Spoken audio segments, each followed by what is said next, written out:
I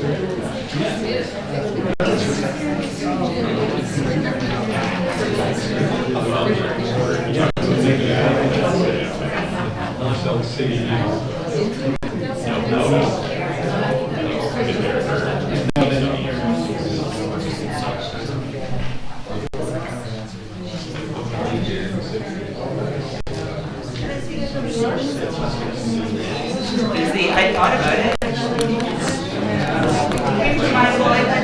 Yeah, that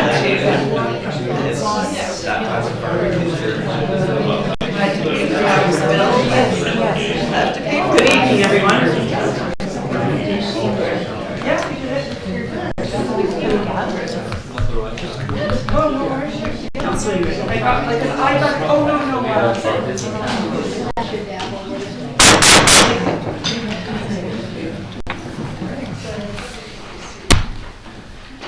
Good work. Thank you. Welcome to the Special Finance Committee meeting of May 27th, 2024.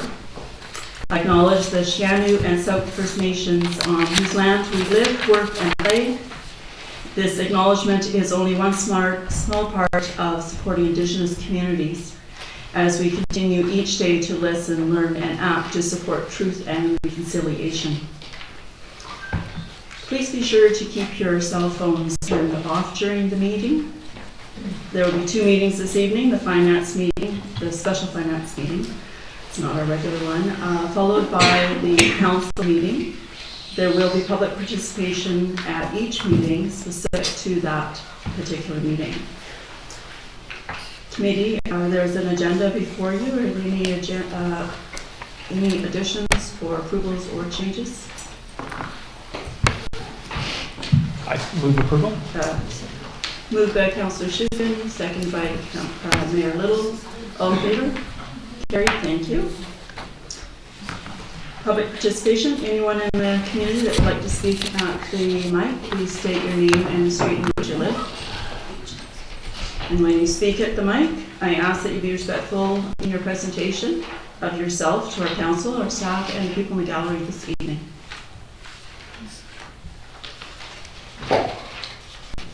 Okay, seeing none, we'll turn to page 3 where we have a staff report on the 2024 reserve balances.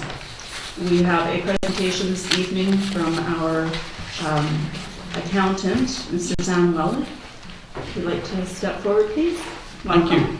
Good to see you again. Thank you. And thanks for inviting me here tonight. It's good to be back. Bob asked me to come and talk to the reserves report, which we do every year at this time after the audit's been done. And I asked him whether maybe you'd like to have a little presentation about the background to the reserves. Because we've been doing this, we've had a full reserves policy for, I think it was 2013, 2014. We did the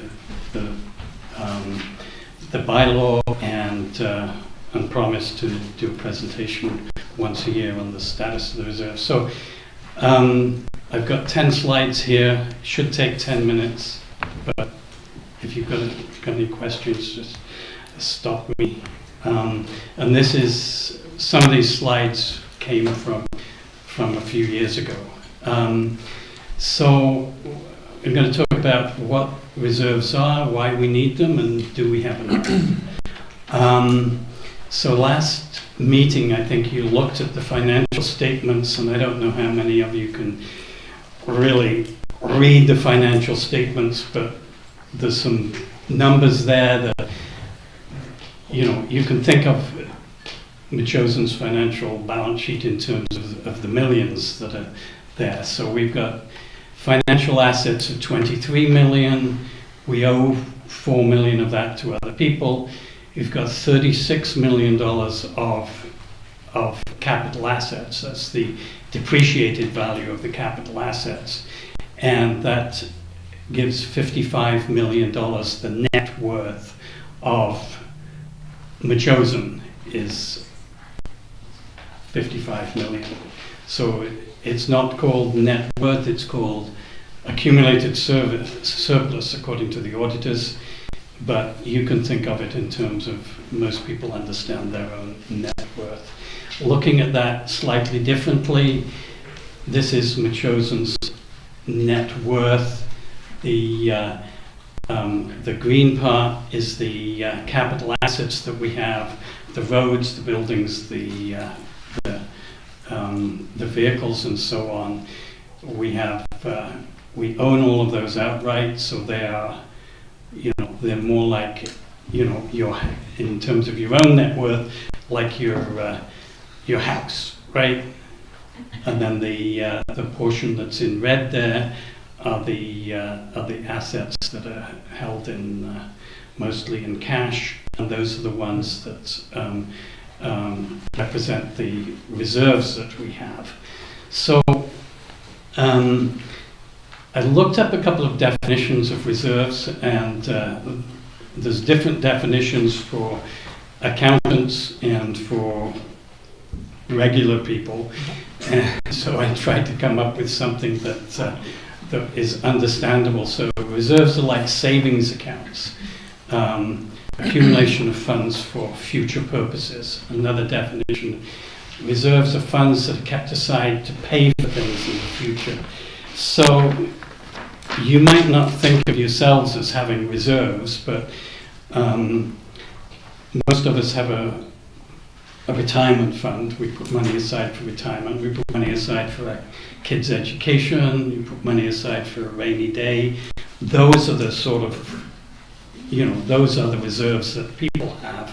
And municipalities need to have reserves for much the same reasons. Machosen needs reserves for various reasons, one of which is we are often given money with restrictions on it, like the Community Growth Fund that we were given, I think $2.4 million last year. So that's not just money that you can do anything with. There's some restrictions on that, so we've put it in a reserve, and that's that's a big part of the reserves that we've got. There's also the gas tax money is given to us with restrictions. There's also it hasn't happened for a while, but developers, if we did have development, developers would give us reserves for park space. There's a formula for how much of they can give us money for parks acquisition, and we've got a parks acquisition fund that we can only spend on parks. So there's those restricted reserves. Secondly, we need reserves to replace the capital assets that we've got. So there's the roads, the buildings, the vehicles, and Machosen has a policy of not borrowing money, so we need to have savings accounts so that we can replace those assets, and we've done pretty well on building up the reserves, so that last year we bought an expensive fire truck that we paid for without borrowing, and we're going to be able to. There's going to be enough money to pay for the firewall without borrowing too, because we built up those reserves. So that's a big portion of the reserves. There's anticipated events that we kind of know that are going to happen, or we think that might happen. One of those is a reduction in the PILTs. When all the land settlements are done, we're likely to lose some of the payments in lieu of taxes we get on those funds, and we have to be careful anyway because there's government policy. Future, we built up reserves because we were anticipating paying for RCMP costs. So that was one of the reasons we built up reserves, so that we were ready for things that are going to happen in the future. And just preparing for future operations, for changes in well, we use snow removal as a good example of, we never know how much we're going to have to spend on snow removal. Some years it's twice as much as we budget, and some years it's half as much as we budget. So we build up the reserves in the years when we don't spend very much, and then we've got that to cover over expenditures if they happen. Another reason, this is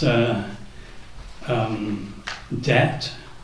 Chosen's debt is 0 compared with the debt, and this is per capita debt of the other municipalities. Langford and Victoria both have quite a bit of debt.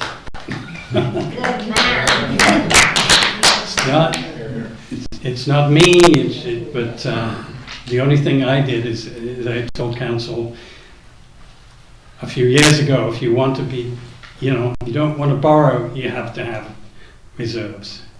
You have to have a savings account. So,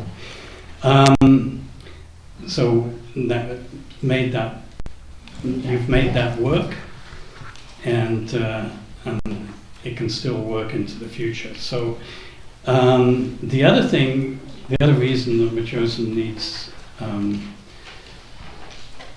reserves is our roads. Compared with everybody else's roads, we have 18 meters of roads per capita, which is, I think, again, it's about 3 times the provincial average, and a whole lot more than probably, is it 10 times Victoria's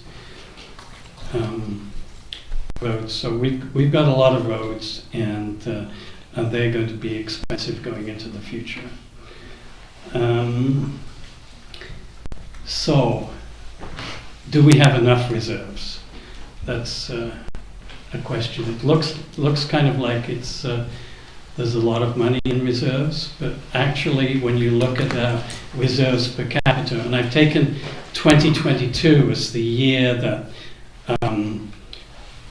the provincial statistics are published every year. The 2023 statistics won't be published until the late fall this year. But going back to 2022, our reserves were $2,900 per capita, and the provincial average was actually higher than that, $3,000 per capita. And other municipalities, there's some of those smaller municipalities like Fraser Lake and Zabelis, and a lot of those smaller places have quite large reserves. I don't know why, actually. It's not all small municipalities have large reserves, but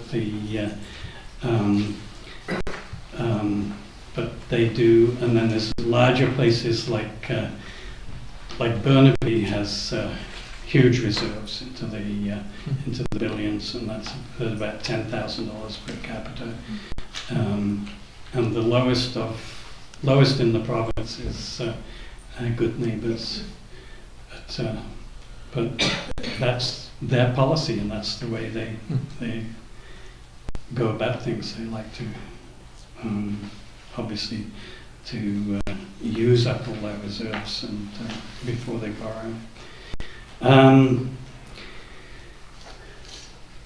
This is how we compare with other municipalities in the region. Less than Esquimalt and Oak Bay, but more than Colwood and Langford and Zook. And so that gives you some context which to look at this report. So happy to answer questions on the generalities if you've got them, or I can go right into the report. Thank you. Committee, do you have any questions? No, right now. That was super clear. Thank you. Great. So, I'd say this report we issue every year after the auditors have been. It does the the schedule which is shown here, very tiny numbers, I'm sorry, but at least it gets them all on one page. And you can see them all there, and it agrees with the audited financial statements. And so just wonder if anybody's got any questions about the numbers, and then I can go over each of the reserves and talk about its whether there's the appropriate amount in there or whether we should do something about it. So, Through you, Mr. Donaldson. Sam, could you give us some background on interest, how interest is dealt with? Just go back to the fund and what how the rates are set and... Some of the reserves earn interest and some of them don't. Okay. Most of the big ones do. The ones that are set up by bylaw, we have to add interest to the reserves. But the operating reserves, we don't. The snow removal reserve, we don't bother putting that in a separate savings account and getting interest. But the general capital reserve and the big asset replacement reserves are all have their own savings accounts. And so that was if that answers the first part of your question. The second part of the question is how much interest they earn, which is as much as we can get at any particular point in time. A couple of years ago, that was pretty low. It was 1 point something percent. And last year we had them invested in. Most of them are invested in with the Municipal Finance Authority in their bond funds, and or their short-term, medium-term, or long-term bond funds. But the banks. And we have taken some of the money when we think interest rates are going to go down, like we did this year. They haven't gone down all that much, but we invested some money, I think about $4 million with Coast Capital Savings in a 1-year GIC, which is getting slightly above the MFA bond fund. Okay. Varies year by year, but we're doing as well as anybody else. So. Great, thank you.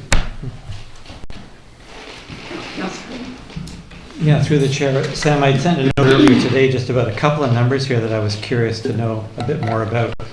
One was the gas tax reserve, and we're predicting about spending $222,000 this year, and I think you might have a better idea than I do what those projects were. Well, one of the, we take some of that money towards the roads capital program, and I think that's 200,000, and I think there's 22 or 32,000 going to trails. So that's where we're using that. Thank you. As I was going through it today, I just couldn't find that in my notes. Yeah. The other one was the climate action, $30,000 projected expenditure this year. That's the heat pump for the. Oh, very good. Yes, I remember that now. Yeah. And they're keen on us spending that money, by the way. Yes. So. See what we can do about that. Yeah. So. Well, another something I noticed was it looks like the casino revenue is down. Is there some thought about that? Is that just what happened last year? So that isn't on here, right? On the flip side. Oh, sorry. I Maybe see. I'm wandering into the surplus utilization. Yeah. So I can say yes, the casino revenue is down. Yeah. We don't. It's not something we actively have much say in. We just we're not receive managing the check. It's just whatever happened. Yeah, and actually, ever since the casino opened, we've the revenue has not been going up. Hmm. And of course, during COVID, it was down. And I think there's a lot of other places people can gamble their money these days. Certainly, and I suppose there's a question of disposable income and all that question of what people are able to do. It's also on the back page, AROs. I wasn't sure what that was a short form for.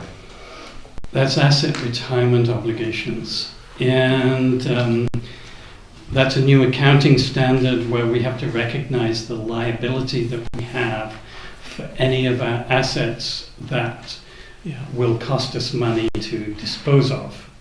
And what that means, where that shows up is actually usually asbestos in buildings. So the school building, and there's a couple of other smaller buildings we've got that have some asbestos in it, and when they reach the end of their useful life, it will cost us money to remove that, to demolish them. It costs us extra money, so we have to set that aside. Thank you. And I remember that now also through the Yeah. financial statements that came up as a new item this year, I suppose. I guess my other question was on the back, second page again. At the very end, we end up with $173,000 in unallocated money. And I'm wondering what happens to that. I can see how It's already happened. it's already happened. Perfect. You've already spent it. Okay. That's when you went through that process of one-times. Yeah. That went towards funding the one-time expenditures that the list came to. And I did look it up. I think it's We had a smaller 68, number, but I think it climbed. slightly different number, Yeah. because Just the when way we it came works. up with the number at first, the audit wasn't complete. So now we've got the exact number. It's 173. Thanks so much. okay. Thanks. Any other questions for Mr. Welland? So, shall I go into the individual parts of the report now? Yeah. So,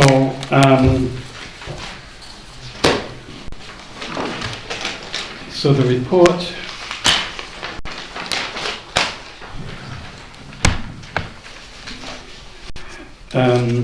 so we go through each of the reserves, starting with the general capital reserve,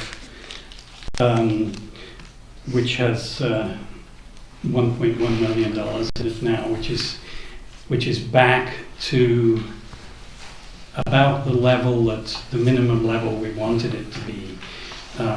This was the reserve that funded the school building in 2017, and was reduced to 0 at that time, and we've been trying to build it up ever since. Last year you decided that the COVID restart grant money that wasn't spent would be transferred into that, so we transferred $740,000 of that unused COVID money into the capital reserve, and it's now at a level where it could be spent on an emergency, something big, something that we have to spend. But the thing to remember about this reserve is that it's one of the few reserves that isn't generating income. It's there, you can spend it once. And we spent it on the school, and then it's taken us, 7 years to build it back up in various methods. So that's about at the right level. The Parkland Acquisition Reserve is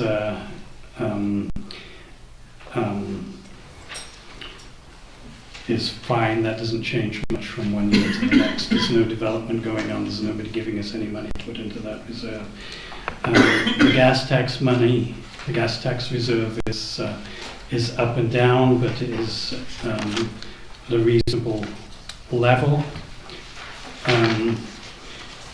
The growing community fund is a reserve which doesn't have an optimum level. It's a reserve which I'm not sure how long you've got, about 5 years to spend that money. So it's not worth putting an optimum level on it. It'll earn interest while we haven't spent it, but then they're expected to be spent within 5 years. The roads capital reserve is now has about over 3 million in it, because we've had a couple of years of fairly low expenditures on roads, because of waiting for an asset management plan and deciding how to go ahead with that. But I would expect that the roads are depreciating by over $1 million a year, so I expect that you know, as a reasonable number, you can expect to be expecting to be spending $1 million a year to keep up the upkeep of roads. So so it's probably at a high water level right now. It'd be interesting to see what the asset management plan says we need to be spending on that.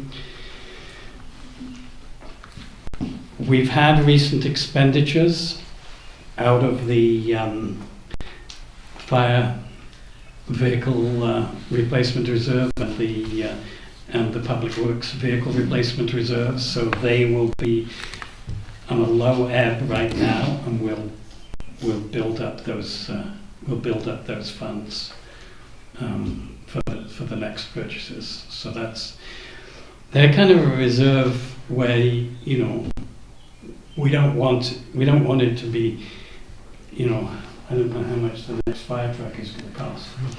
It'll probably be quite a lot.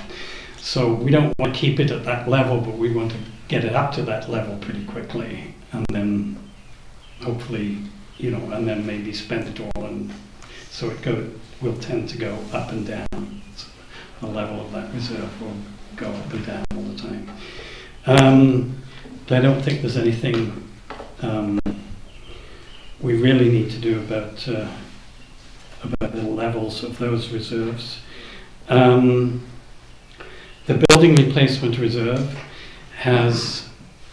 we've been actively trying to increase that reserve since 2014, when it was actually created. We saw it as being a need. We were going to have to replace the fire hall. We wanted to have enough money to do that, and we've been putting as much money as possible into that reserve as we go along. It's now up to the level of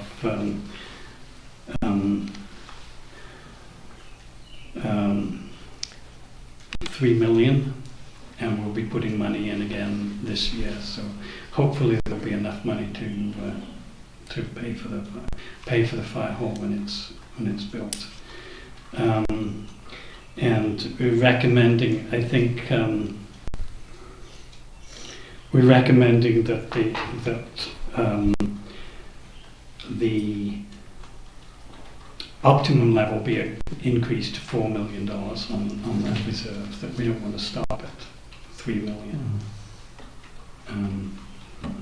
We'd like the fire hall to cost 3 million, but need to be realistic. The policing phase-in reserve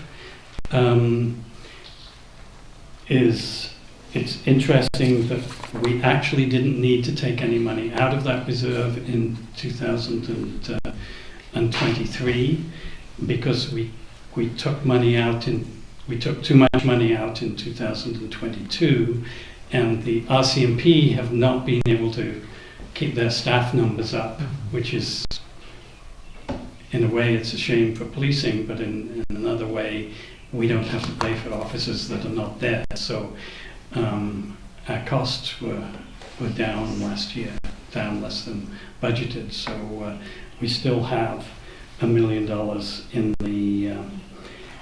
in the policing phase-in reserve, which is going to be enough to do phase-in over the next 5 years, and we can talk more about that in the budget in the fall, about how much we need to increase the police tax in order to, by using the reserve, in order to give the taxpayers the best break and the best phase-in. The Recreation Stabilization Reserve, it's an odd name, but really it's in 2000, when we started creating the reserves, we were collecting taxes for West Shore. We used to be, I think when I came here, we used to be nearly 11% of the population of the West Shore. Now we're 8-point-something%. So that means that that even though we've been collecting taxes, the amount that we've been paying to West Shore is actually less than the taxes we collect each year. But we're very aware of when something does happen at West Shore, when they need to build a new rec centre or replace assets, that we're going to have to come up with what 8-point-something% of the cost of that. So we're putting this money aside so that we don't have to borrow when the time comes. Because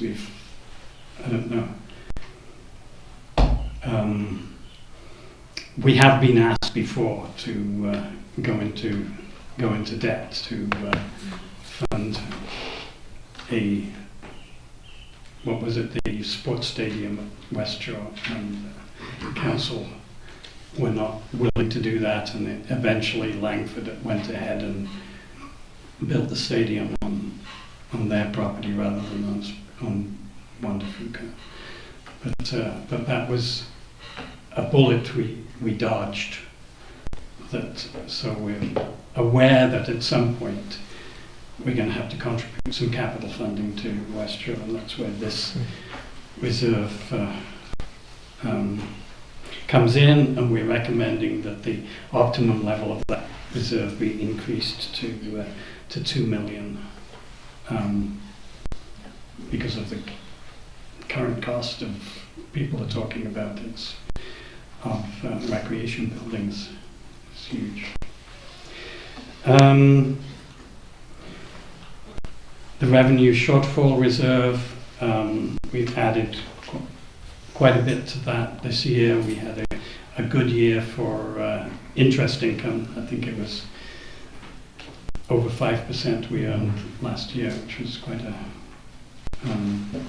a surprise. So that we're putting that away into a revenue shortfall reserve, and our concerns are that with the payments in lieu of taxes from the federal lands will actually be reduced in the next few years. So we want to be able to phase in that reduction so that it's not a big shock to the taxpayers if we lose $200,000 worth of payments in lieu of taxes in a year.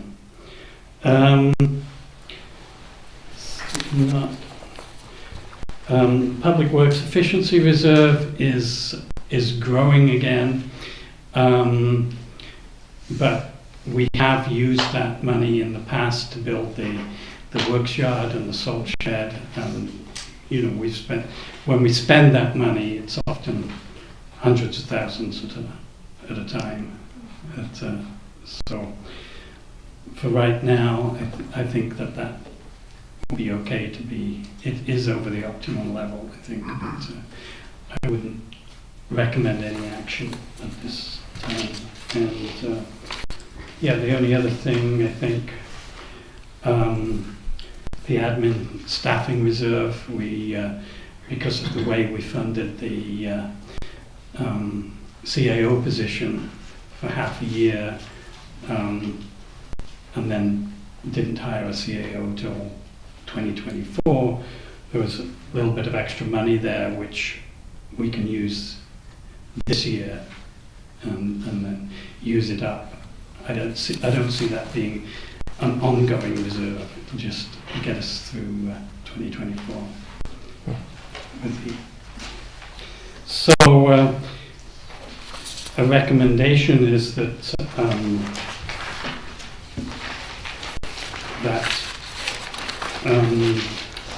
this report be received, and that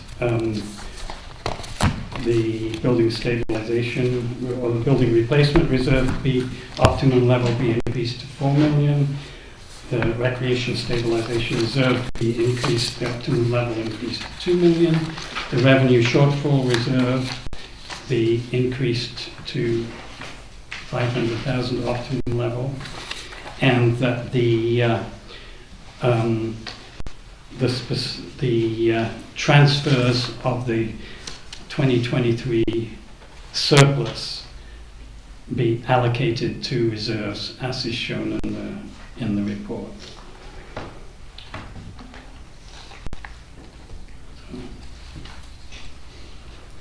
Somebody on the committee want to motion and second those recommendations?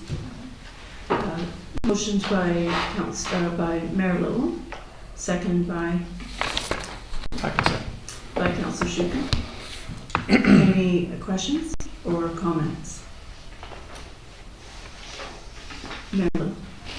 No, I just want to express my appreciation for shepherding us through the financial times in the last little while, and for the forethought to set up reserves way back in 2018. We certainly have appreciated, especially with the policing funds, that sort of non-anticipated increase to 5,067 people. So just my thanks. Thank you. Thank you. Yeah. Okay, I call the question. All in favor? And it's passed. Thank you very much, Mr. Wells. Thank you.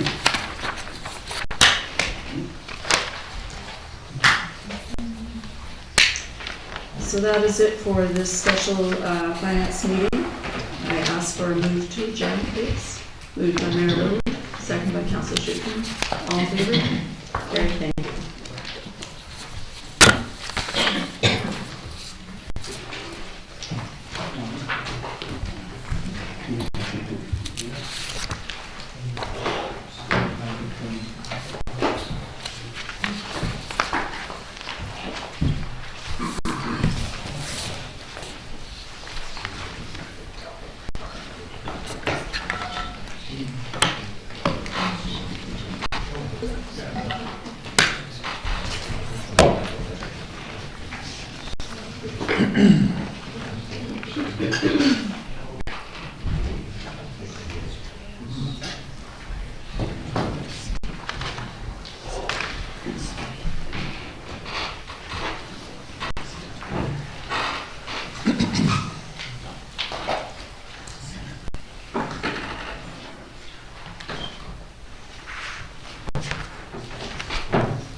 Okay, welcome everybody to the District Metchosin Council meeting of May 27th, 2024.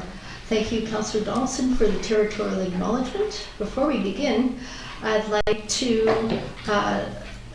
make a tribute to one of Metchosin's most dedicated, distinguished, and generous residents, Mr. Chris Pratt, who is 100 years old today.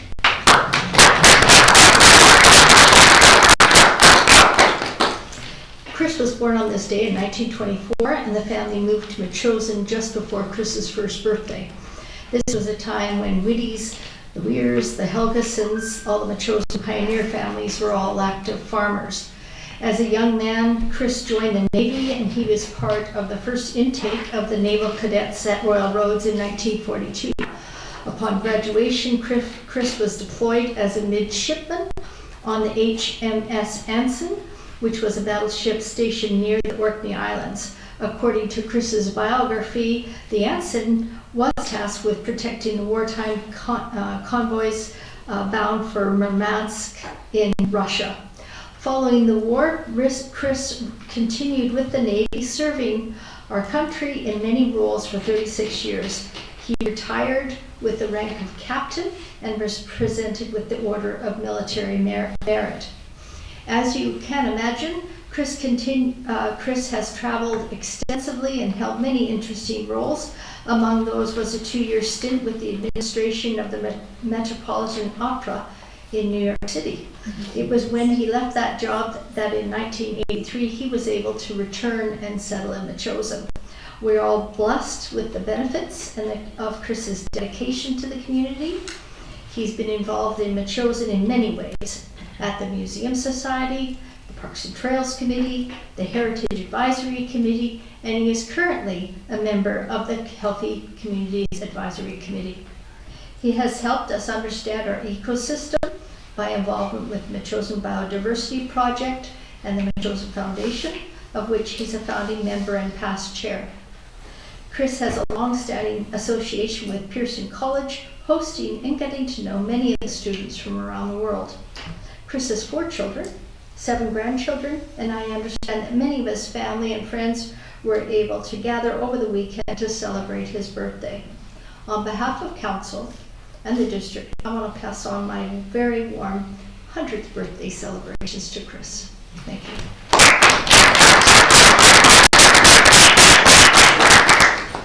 So with that, we have the agenda before you.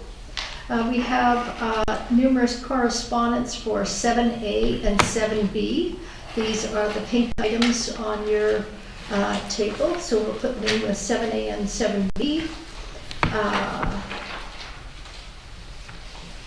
And if I forget, let me know. And then we will move to approval of the agenda with these amendments that I've just mentioned. So moved by Councillor Donaldson, seconded by Councillor Shukin. All in favor?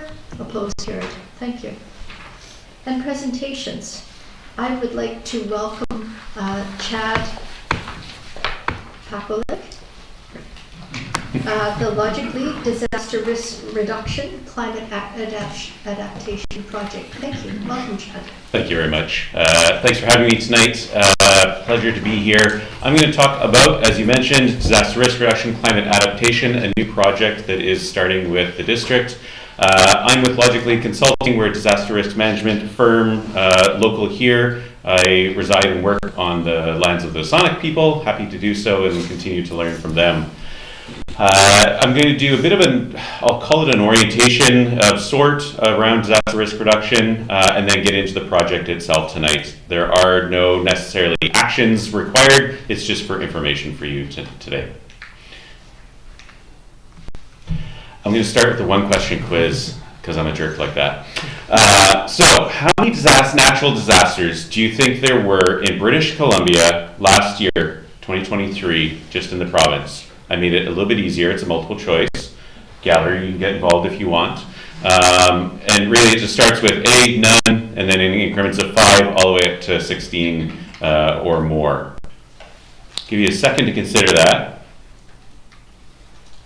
So who thinks there is no natural disasters in British Columbia last year? 1 to 5? No takers yet? 6 to 10? 10 to 15? 16 plus. Oh, now the hands come up. All right. I set you up a little bit for that question. The answer really is that there were none. And the reason I say that is because there is no such thing as a natural disaster.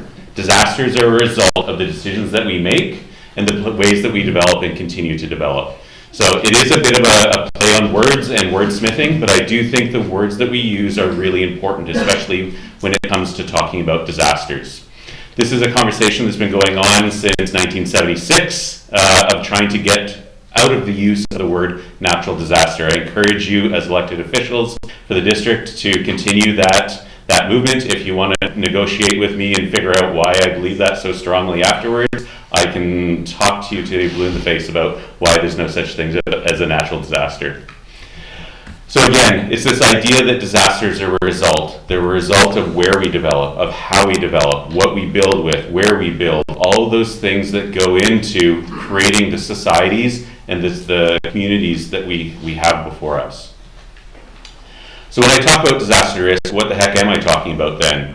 There's a definition at the top from the UN Office for Disaster Risk Reduction. But what I'm going to focus on is the 4 components of this so-called equation at the bottom. Now, if there's any engineers in the room, you're going to start twitching to try and put numbers in here. It's more of a theoretical, conceptual idea rather than putting numbers in. But it acknowledges that, yes, there are these hazards, the floods, the fires, the pandemics, the heat domes, all of these meteorological terms that we've been learning over the last couple of years. The hazards happen. But if they turn into a disaster or not is the result of the vulnerabilities, the exposures, and the capacities, whether that's economic or social or environmental. All of these different things that make up our societies determine whether a hazard becomes a disaster. And that's what we want to dig into a little bit. So in 2015, there's this, the UN and 100 plus nations signed on to the Sendai Framework for Disaster Risk Reduction. I bring that up because they have 4 high-level targets or priorities, I think they call them, to try and achieve disaster risk reduction. And it starts with understanding the risk. What could happen in our communities that could harm us? From there, we need to figure out what is the governance that we can put in place so that we can reduce our risk, whether that's avoiding creating it in the first place or reducing what we created already. And we'll get into a little bit of that in a second. We then need to invest. Of course, these things aren't free, whether that's time, money, resources, etc. We need to put our effort towards disaster risk reduction.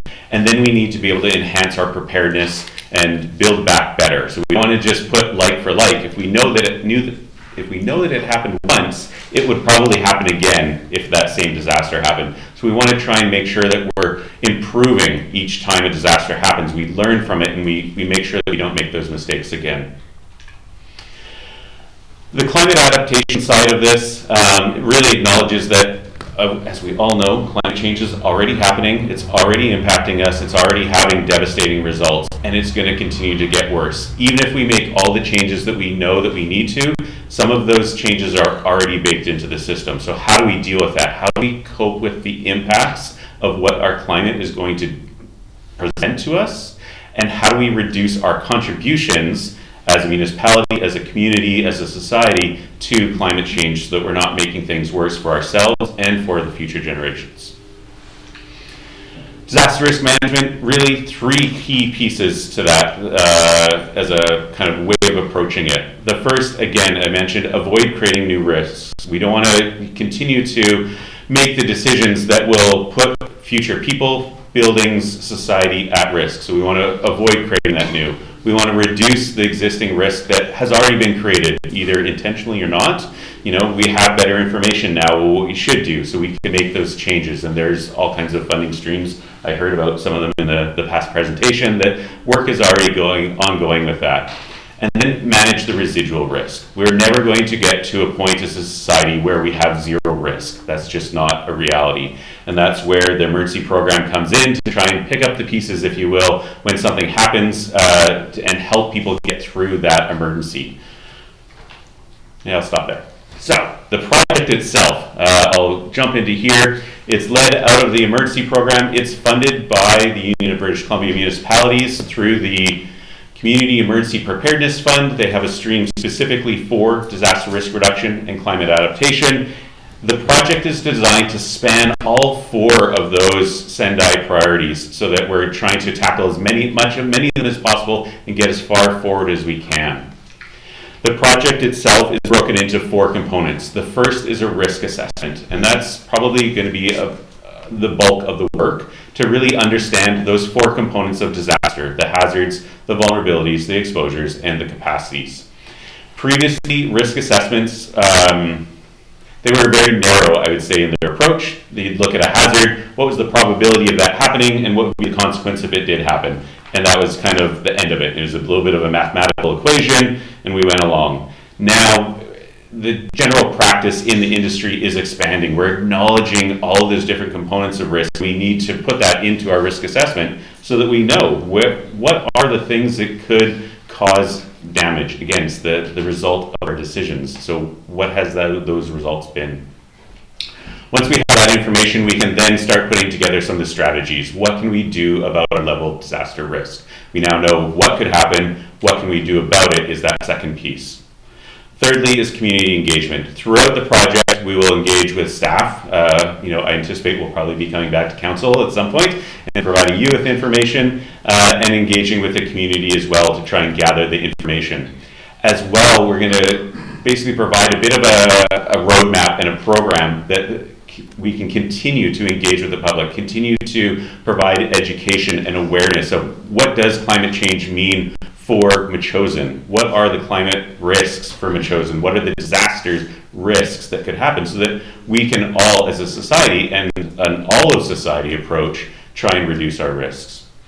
The last thing, as I'm sure you know, last year the province came up with a new Emergency and Disaster Management Act. There are some of the requirements of municipalities are the same. There are a number that are new as well. So we'll do a bit of a review of that act and against what Metchosin has in place already and be able to report out on that. So those are the 4 components of the project. I'm wrapping up, I promise. A few closing thoughts. One, again, disasters are not natural, they're result. I think I've said that enough now that I can stop saying it at least for these 10 minutes. We're facing what I call nonlinear risks. We can't just look at what is the fire, what is the flood, and treat them as if they're individual. We're seeing, droughts with heat waves that lead to floods, that, it's all these compounding and the cascading, one leading to the next to the next. We're also entering a time where we can't forecast like we could, or maybe we just understand that we can't forecast like we used to. And so we don't necessarily understand how much hotter is it going to get. We know it will get hotter. How much wetter will it get in the winters? We know it will get wetter, but our confidence in those numbers is less. But our requirement to make decisions still is the same. So we have to make better decisions with less information in some cases.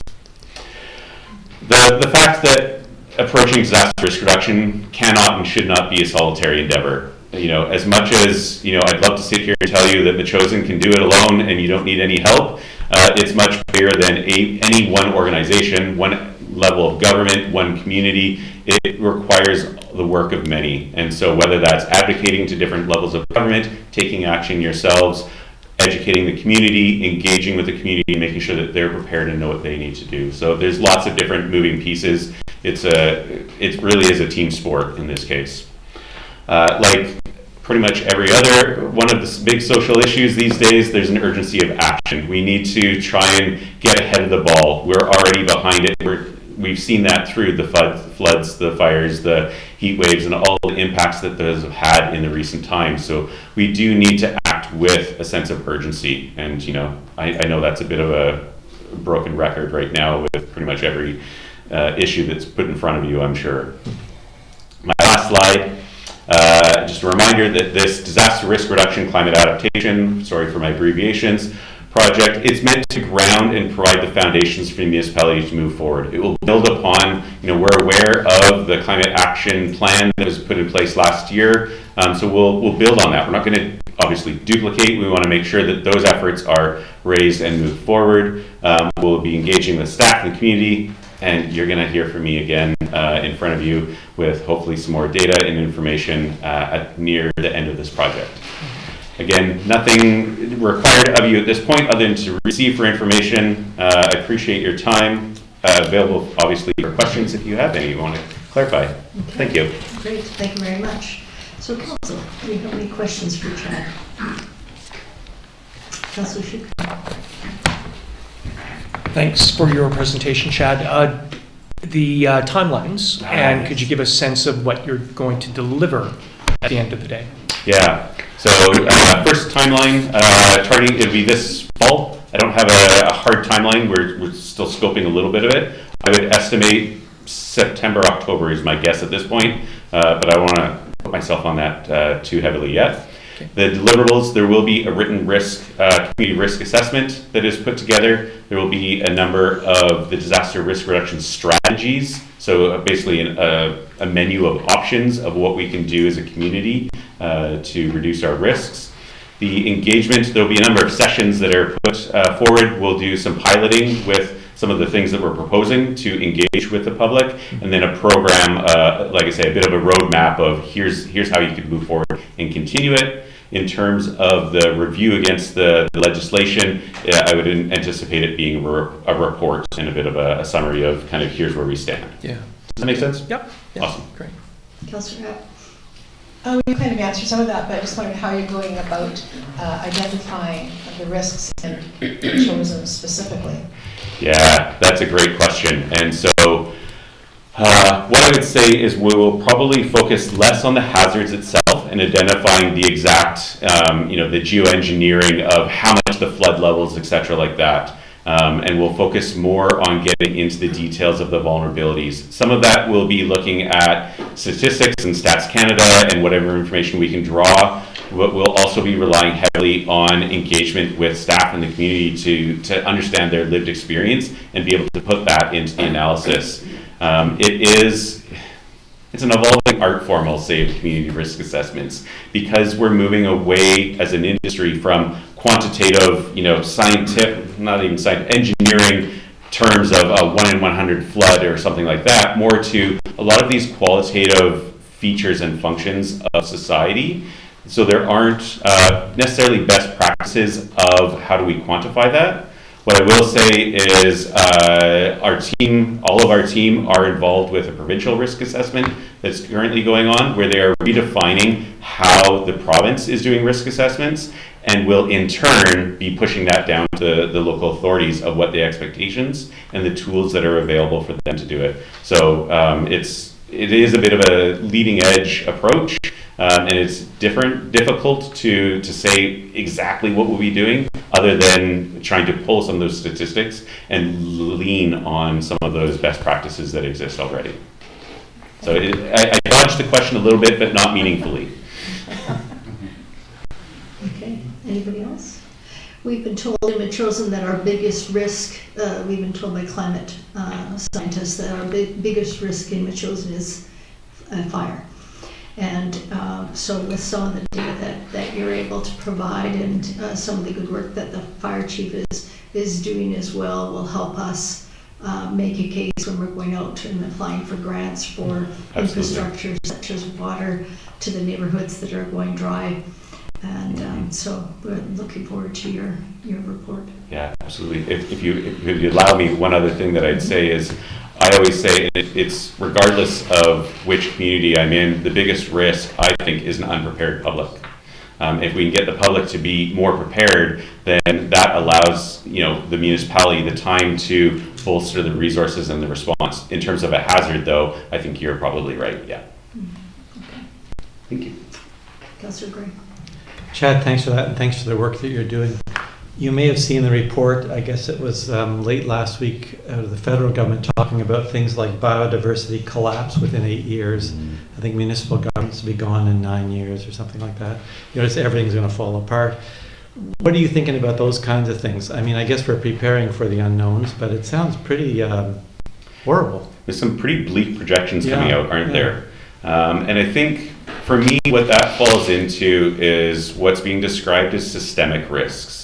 It's the systems that are collapsing at this point. And I think the pandemic provides a really great example of that, where, all of a sudden nobody could get toilet paper, or, supply chains all fell apart. And as a system, globally, it fell apart. And I think that was perhaps, I'm trying not to be the doom and gloom tonight, but, a little bit of foreshadowing of, some of the things that we can expect. And I think, as you say, the predictions that are coming out that are, it's not way off in the future anymore. It's coming closer and closer. And we don't understand those tipping points that will happen that will bring that even faster so that the systems collapse. And I think we need to, we acknowledge that. And I think part of the risk assessment will really talk about what are the vulnerabilities, and whether it is a flood, a fire, I don't know, military conflict, a lot of them have the same impacts on the populations.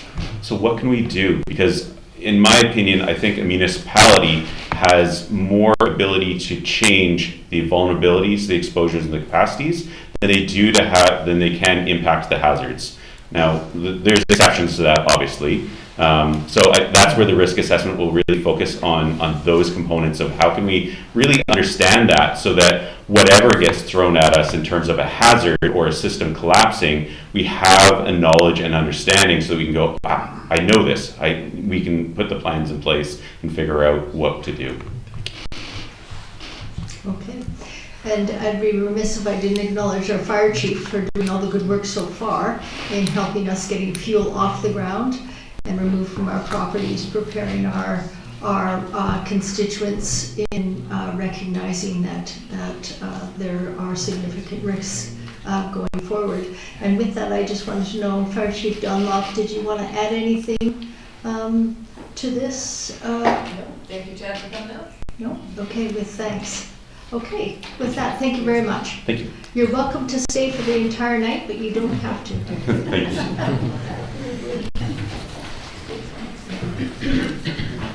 So we'll turn now to public participation. We have until 8:45 for public participation, 4 minutes per person. If you wish to speak at the microphone, please state your name and your road. Thank you. Okay, I'm going first.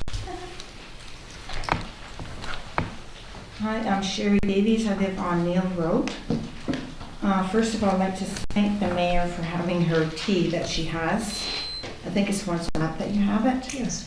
So that means anybody in the community can come and discuss anything that's on their minds, and I was very pleased to go to that and felt very good about asking questions at that time. So my thing is all about the buffer lands, and today I'm thinking about the word time sensitive that was mentioned by yourself a while ago at the last meeting, to do with this has got to be a rush thing or something. I'm not really quite sure about what that is about, so that's concerning to me, what the big hurry is. And concerning the buffer lands, I feel that if Langford wants a park, they can plant it in their own development where the houses will be on their own land. It is basically there, if they want a park, which seems to be a pressure thing to have a park, it's not our problem if they want a park. That is theirs, and they should be dealing with it on their lands. I also feel that the buffer lands were never meant to be sold or developed. Its original intent was a buffer between Metchosin and Langford, with no mention of that being of any kind of park. The only park mentioned was the 3 parcels that were given to us by the First Nations. I'm interested to hear more from the working groups for further ideas concerning the buffer lands. And I just say let's continue to keep Metchosin rural as the surrounding area, which means Langford, encroaches on our beautiful Metchosin. And that's all I have to say for now. Thank you very much. Thank you, Sharon.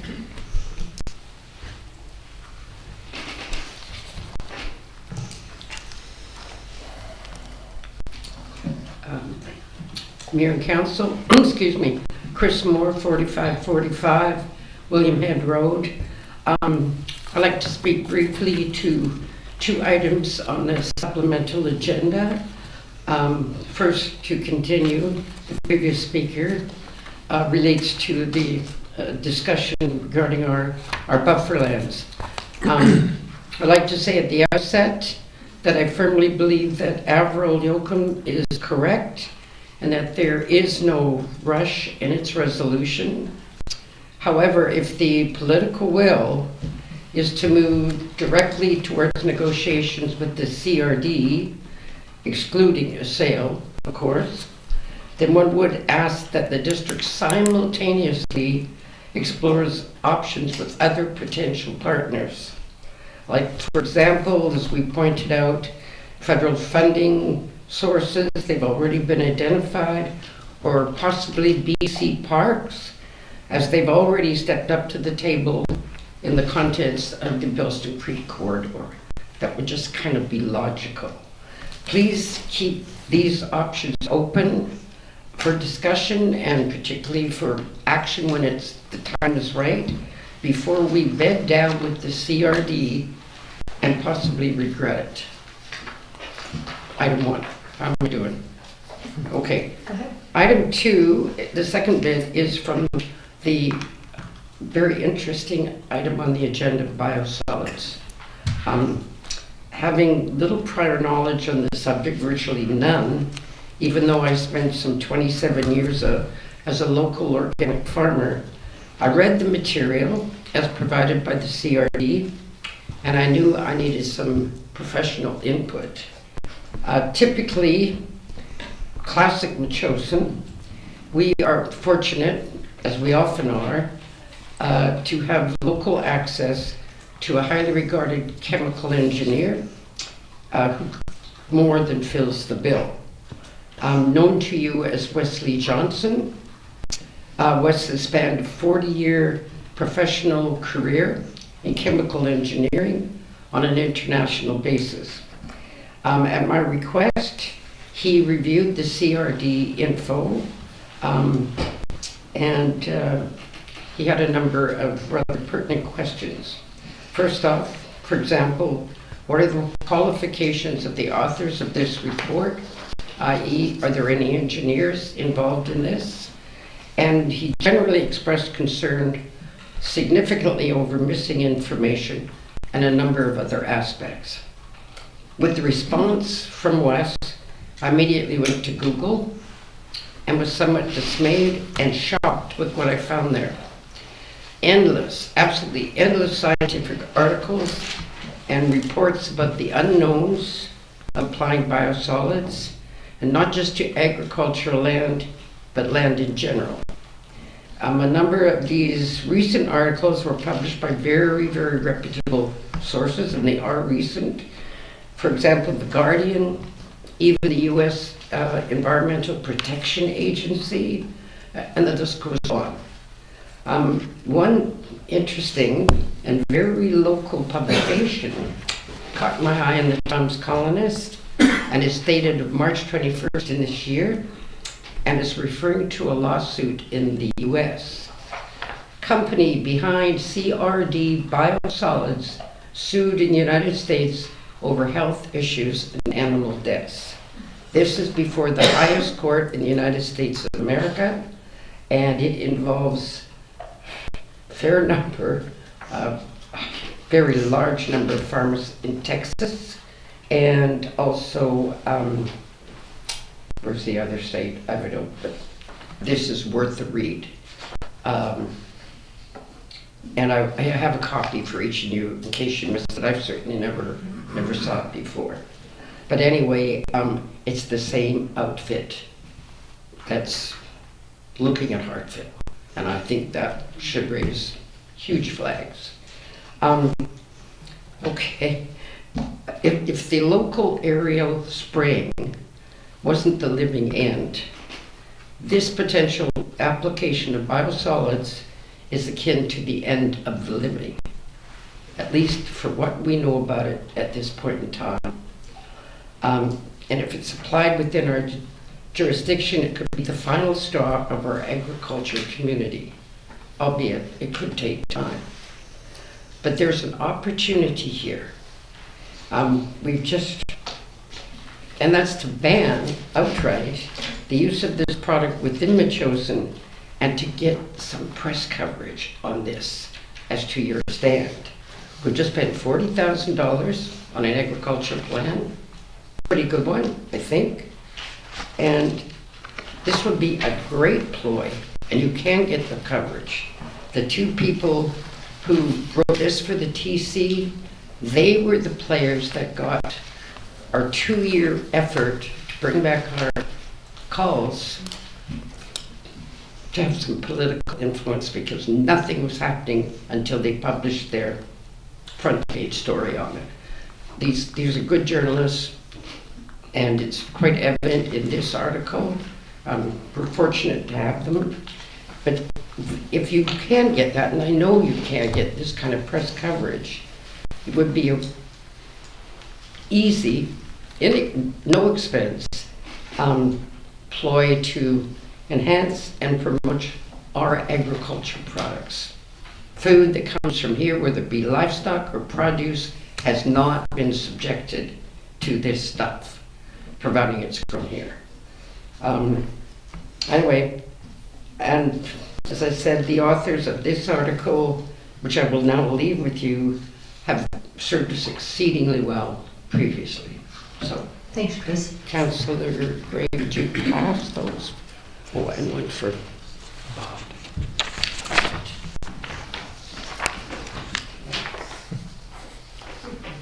Okay, does anybody else wish to speak at the microphone? Good evening. My name is Bonnie Luber. I live on Yield Road, and this is regarding the bufferland.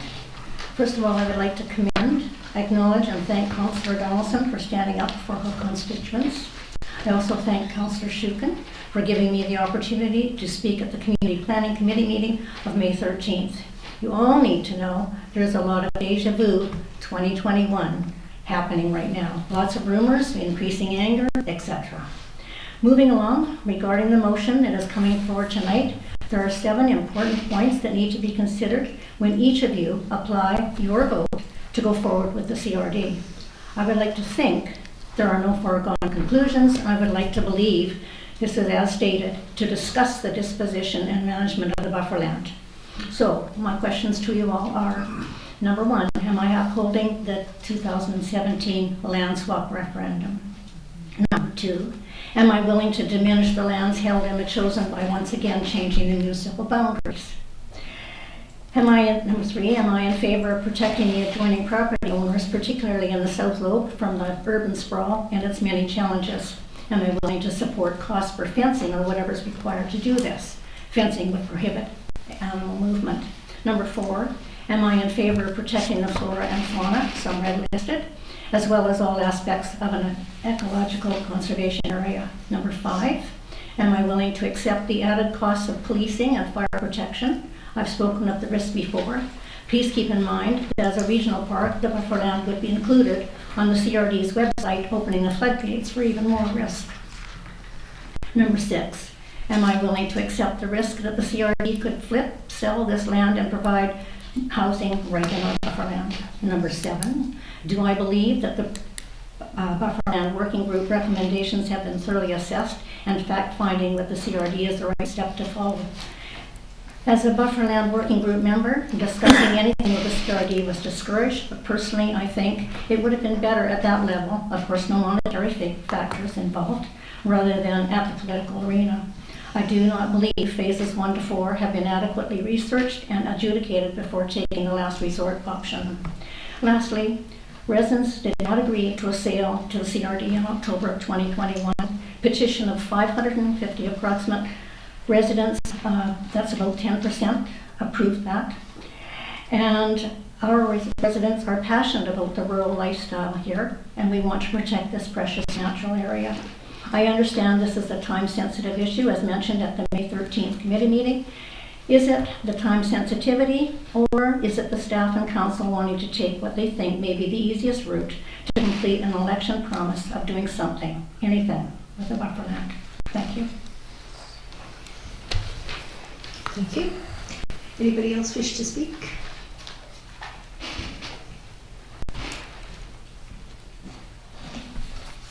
Hello. For those who don't know me, I'm Joe Percival, formerly a longtime resident of Metchosin, now happily returned. So here I am. I was a volunteer naturalist with the Capital Regional District for 30 years here, Wheaties Lagoon Park. So this issue was brought up already. Biosolids is a particular concern and an interest to me. So many thanks to the council for hearing me out for a few minutes here.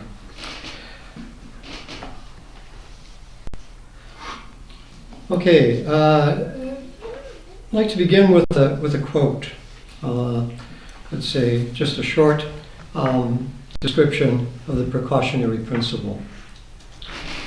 When an activity raises threats of harm to human health or the environment, precautionary measures must be taken, even if cause and effect relationships are not fully established scientifically at the time.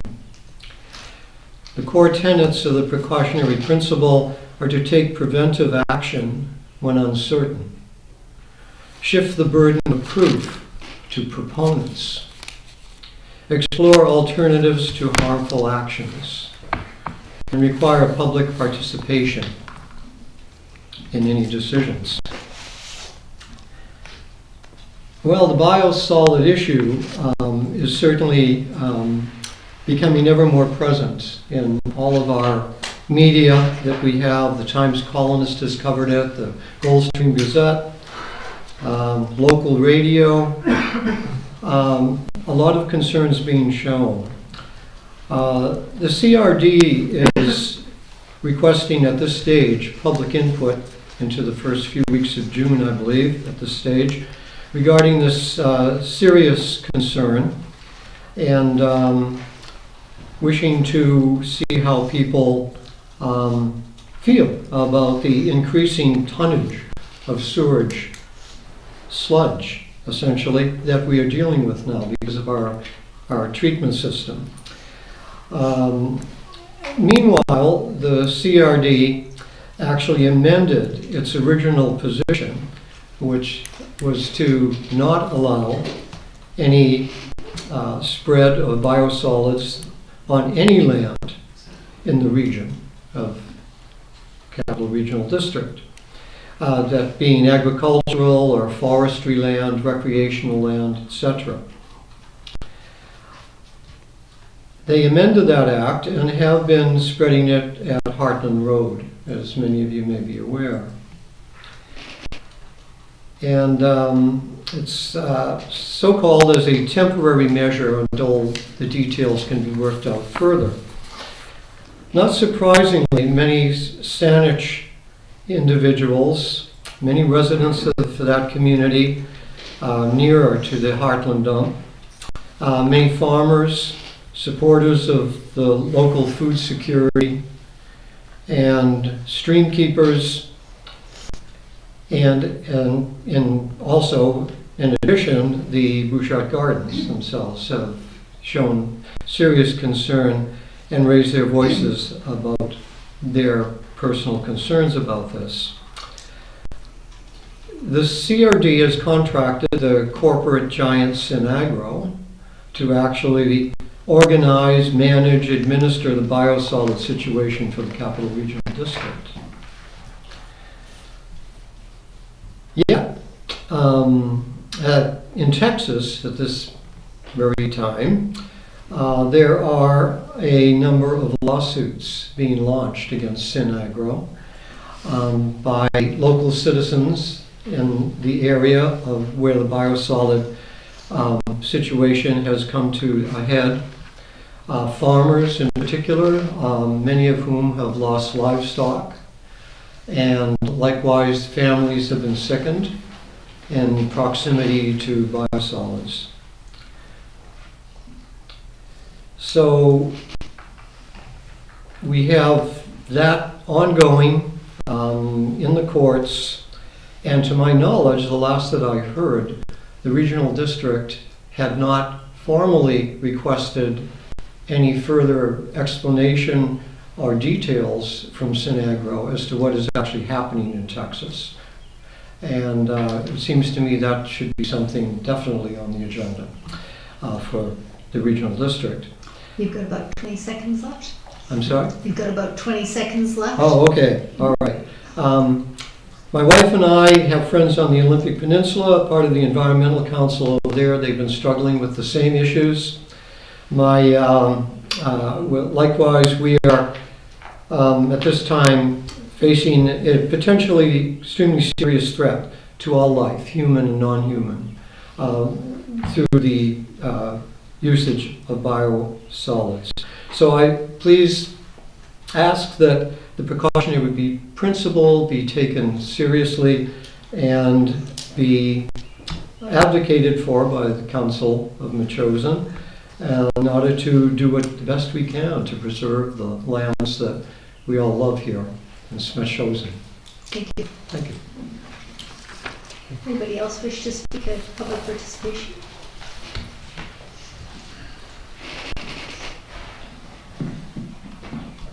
Patty Whitehouse, Rocky Point Road, and now for something completely different.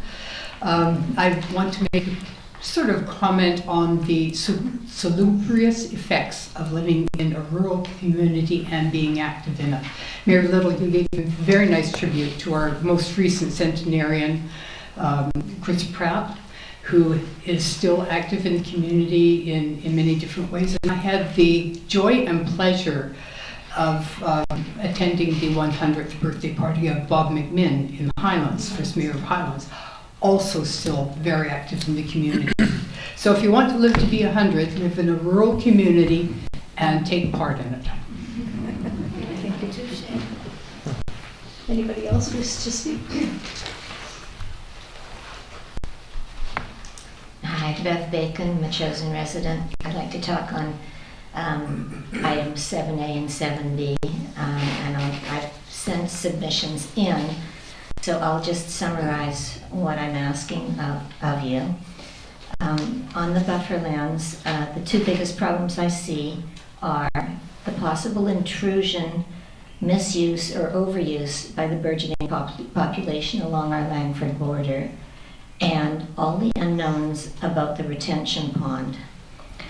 What I'd like you to do about it is, for the short term, and I feel this is urgent, rezone the buffer land to park designation, and we understand from Mr. Payette that that would just cost between $5,000 and $10,000.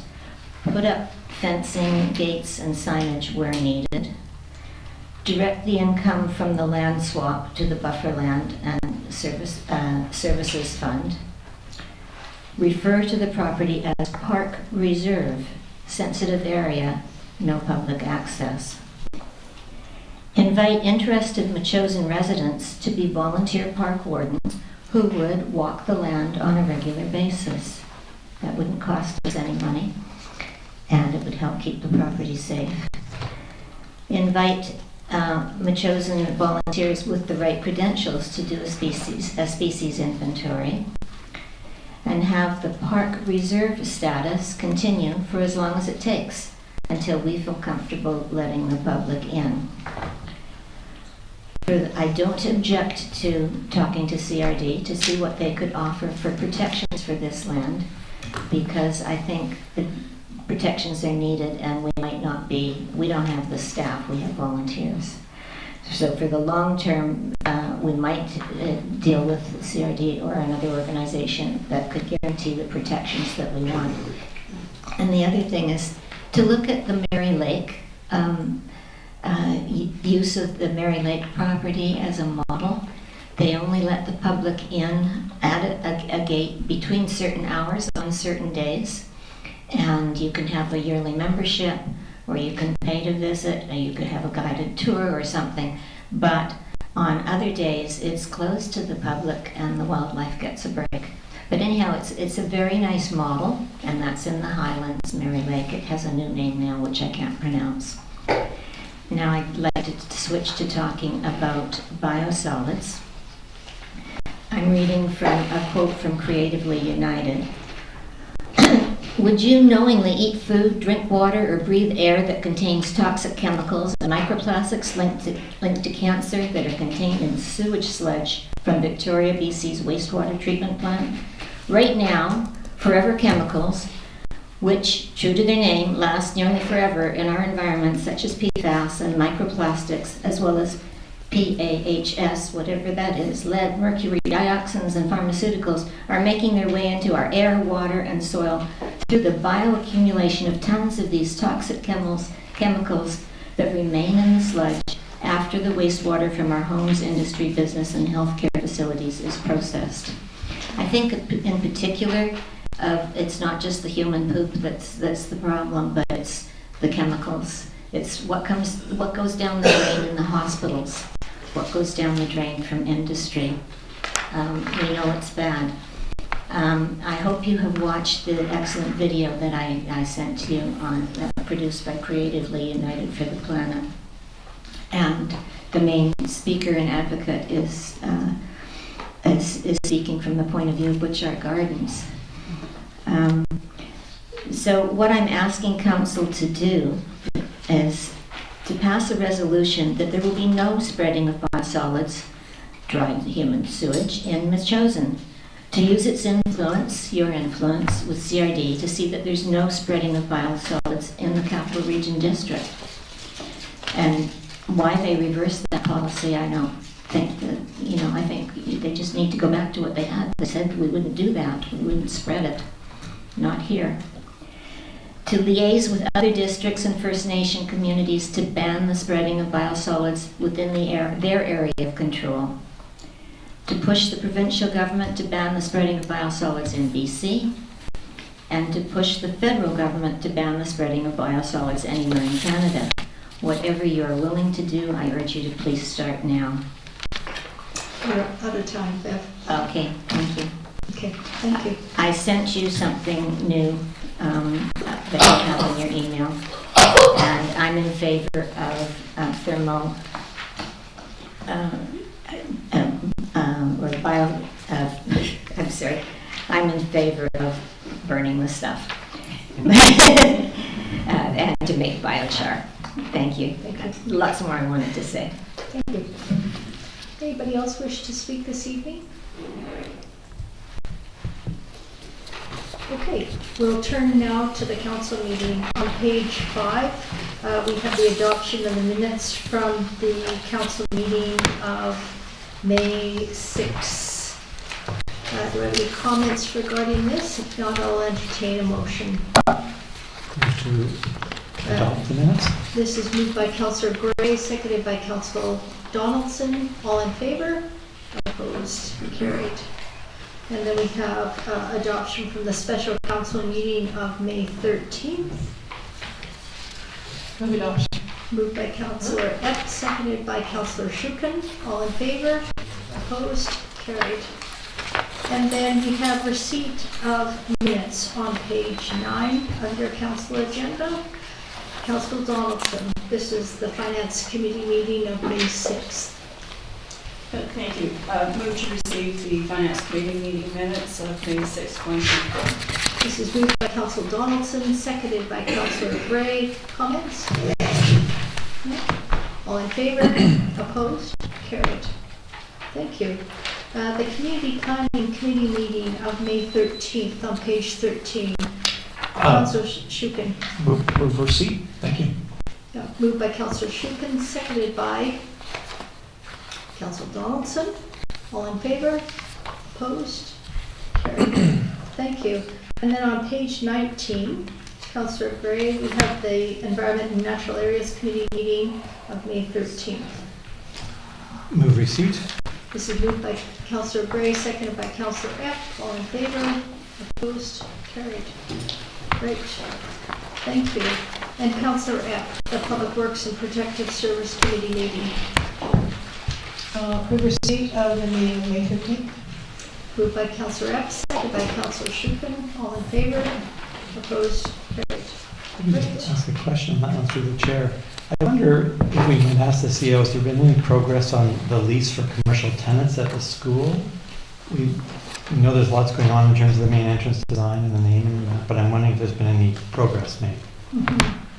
Yeah, CEO Payette, have there been any movements on getting some long-term lease holders for the remainder of the old school?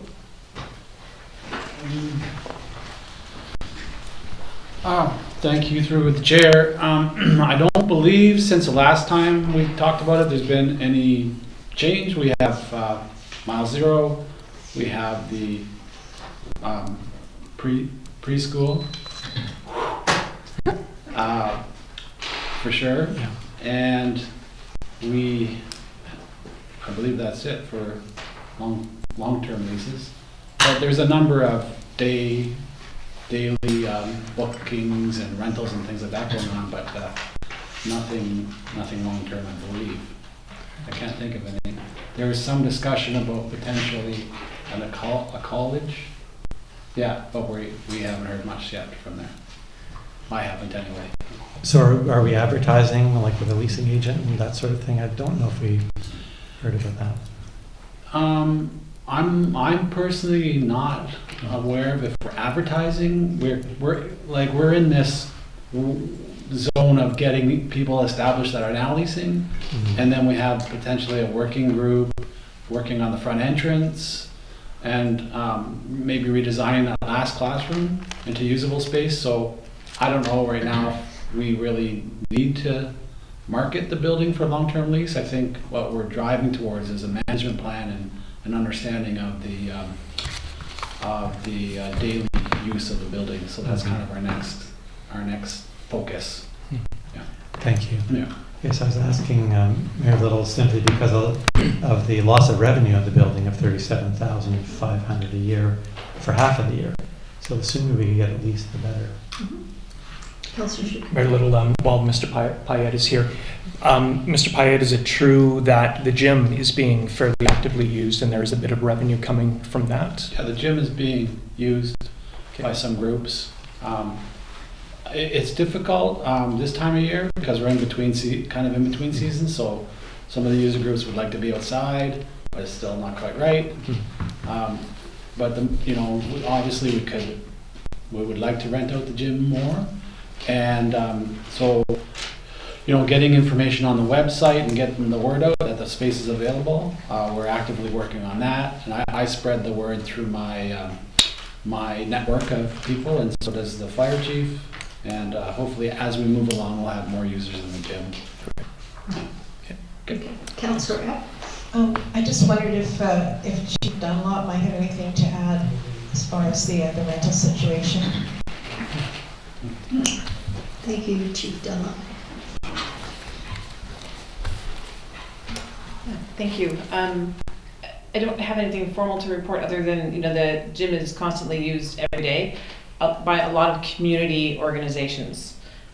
So you might have Pearson College in there, and we do still do a lot of training in there, which we that the rental fee, the commercial rates have been posted, get charged back. Not the fire department ones, but commercial rates get charged back. So that's heavy on the weekends. And pickleball is probably the main user of the gym right now, but we're hoping to get some other plans going with some other sports in there as well. And mainly, so a lot of community groups more than anything else, I think, is what we're seeing in there. Okay. Councillor Donaldson. Yes, through the chair. So I've seen that there's some advertising for some markets and stuff happening in the parking lot. Is there a fee to those bookings as well? And not at this time, because those are all local community group users. So there's no fee for the parking lot. That's through MACA, that they have two events coming up that we've scheduled for. So Just asking for clarity, because I know the markets are people who actually make money, profit. yeah, that's a discussion that we're still trying to get that management plan and making sure that it's in writing how we're going to move forward so it's fair for everybody. Yeah. So will there be a plan to move them maybe onto the field so that we can actually have parking for people who come to visit? That is above my pay grade. Because parking seems to be an issue, as we saw this weekend. There's not very many places for people to park. Yeah, that would be part of that management plan. Yeah, sorry, I don't have an answer for that one. Thank you. Okay, okay, thank you. So noted for CEO Payette. Okay, great. Okay, turning now to page 20. Did you want to? Nope, I think we approved. Receipt of the minutes. Did we call the question? Did we call? Yeah, we called the question, and then there was a question asked. Great. Thanks. Okay, turning now to, we did the public works, right? Turning now to the mayor's report. So we have a report from Councillor Epp, and I'll start with my update, and then you can do it at the end. Is that okay? Okay, on May 4th, I attended the Battle of the Atlantic Memorial Services and Parade. Her Royal Highness Princess Royal, Honorary Commodore in Chief, Canadian Fleet Pacific, took the salute. It was a real honor to have the Princess Royal there. It was wonderful to meet her and her husband, Vice Admiral Sir Timothy Lawrence. The Honorable Janet Austin was there, and actually she was introduced as Jane Austen. She's the commander of the Royal Canadian Navy, the Vice Admiral Angus Topshee, commander of the Royal Canadian Navy, hosted the event at the Cenotaph at the Legislature. I also went to an event at Royal Roads University to announce the donations totaling over $3 million for 3 vital philanthropic funders. This is seed funds for research into ultra-deep geothermal through the Cascade Institute at Royal Roads. And so a lot of the money will be used in the research and the development of efforts in geothermal power and supports its national commitment, our national commitment to achieve net zero emissions by 2015. So that was really an interesting announcement, but also a rationale for the request for funding. On a lighter note, I was invited by Mrs. Trudine Wilson, leader of the Girl Guides of First Colwood, to talk to the Girl Guides about what's it like being a mayor, what's it like being a woman mayor, and future career paths for women in our region. This was on April 29th. It was an absolute delight to meet these young women in the community. So the future is great for these young women who participate in the Girl Guides. On April 30th, CAO Bob Payette and I attended an all-day symposium hosted by the Ministry of Public Safety and Solicitor General's Policing and Security Branch, and also by the Royal Canadian Mounted Police E-Division. The major topic was the creation of a single, all-inclusive major crimes unit for Vancouver Island. More information on this unit will be provided to the municipalities in writing in the next 6 months. So we'll look forward to them fleshing this out a little bit more. Along with Very little. Yes. Sorry, question on this. Did the RCMP give a rationale as to why they wanted to, I mean, I can think of some of the reasons. Well, the rationale is that although Metchosin and the West Shore are covered by VMQ, the Vancouver Island Major Crimes Unit, so if there is a homicide in the region, we are covered under that unit. There are other districts and municipalities that are not, like Souk and some up north, and they've been asking for years to be included in VMQ.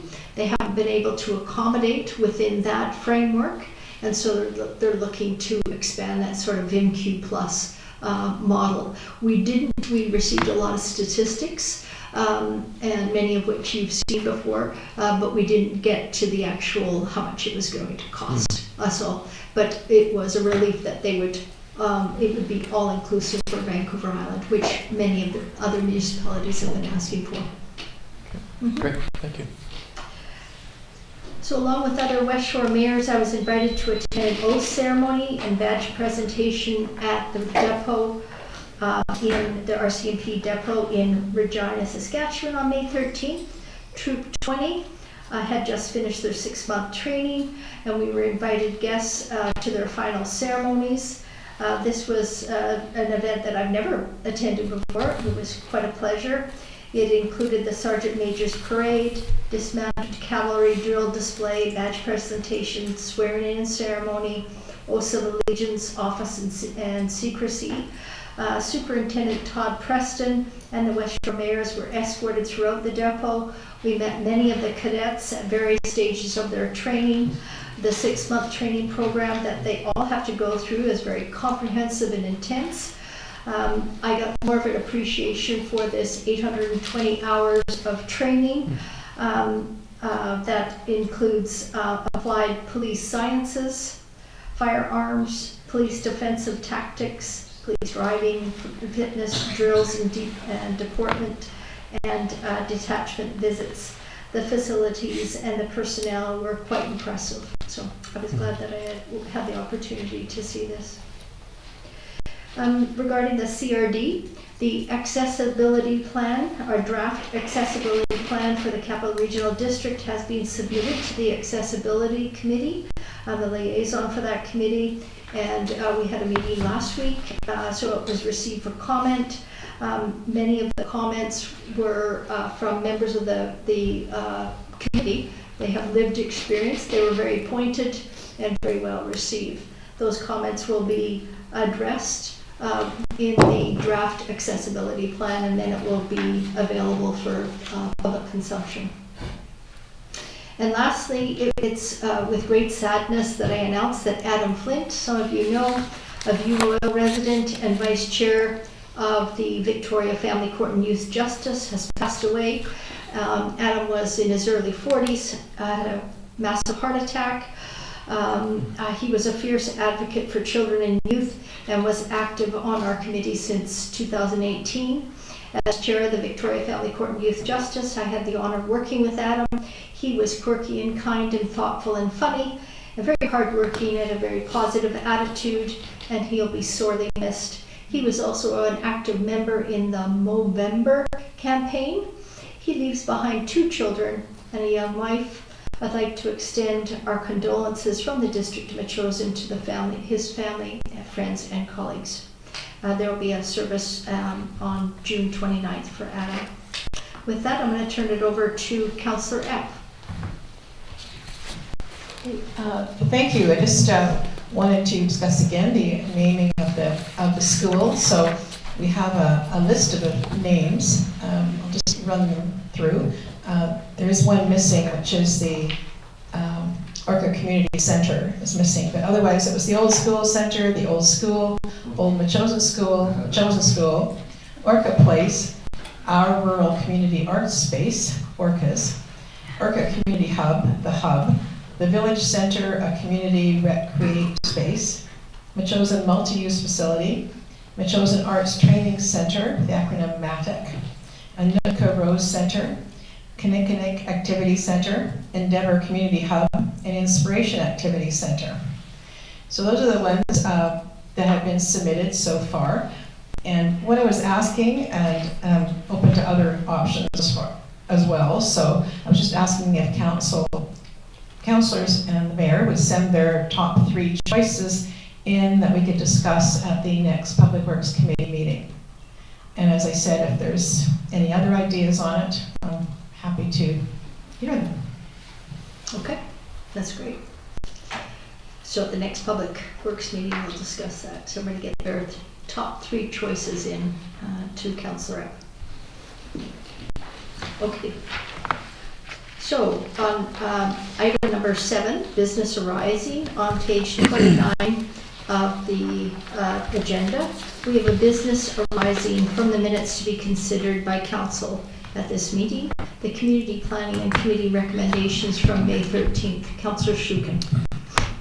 Thank you very much. Begin with Metchosin Community Day, and it's simply that council support the hosting of Metchosin Community Day on Sunday, September 8th, 2024. So.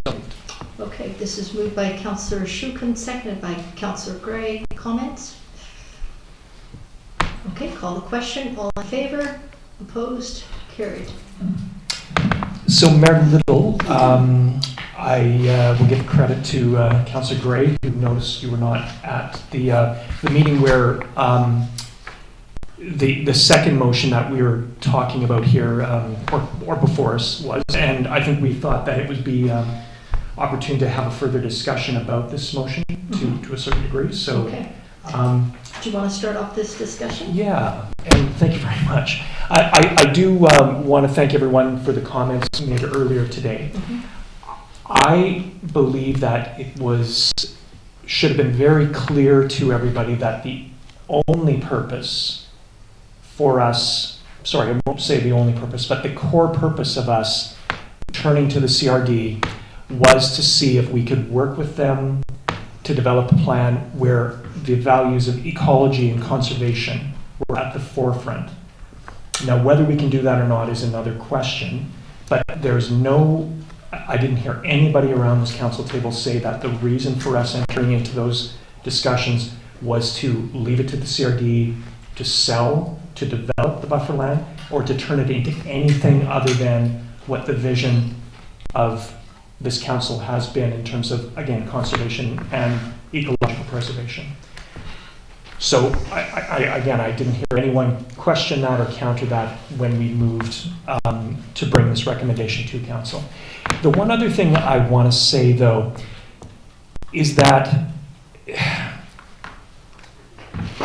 the longer this, sorry, one other point, in terms of timelines, why the rush? I don't know if there's a big rush, but the one thing I will note is that it is likely to be at least a year from the time the Bufferland Working Group made its recommendations that we actually come to settle the question of what is the best approach for the bufferland. So that's a year, and I'm saying that likely we're bound to get a recommendation either from the CRD in terms of a sale or another option.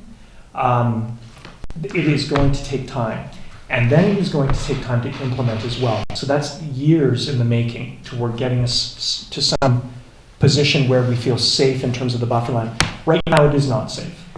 If this discussion continues and there is another election and there's a change of council, that land is vulnerable to whomever's at this table, and right now in its current zoning, it can be sold very quickly by another council. So again, I recognize the importance the public is putting in, again, the value that we put in conservation and ecology. The question is, who is best to deliver that? So I think that's an outstanding one right now. So one final thing I will say, the criticism that has been sent to us in terms of not looking closely at the Bufferland Working Group's recommendations, I think is absolutely fair.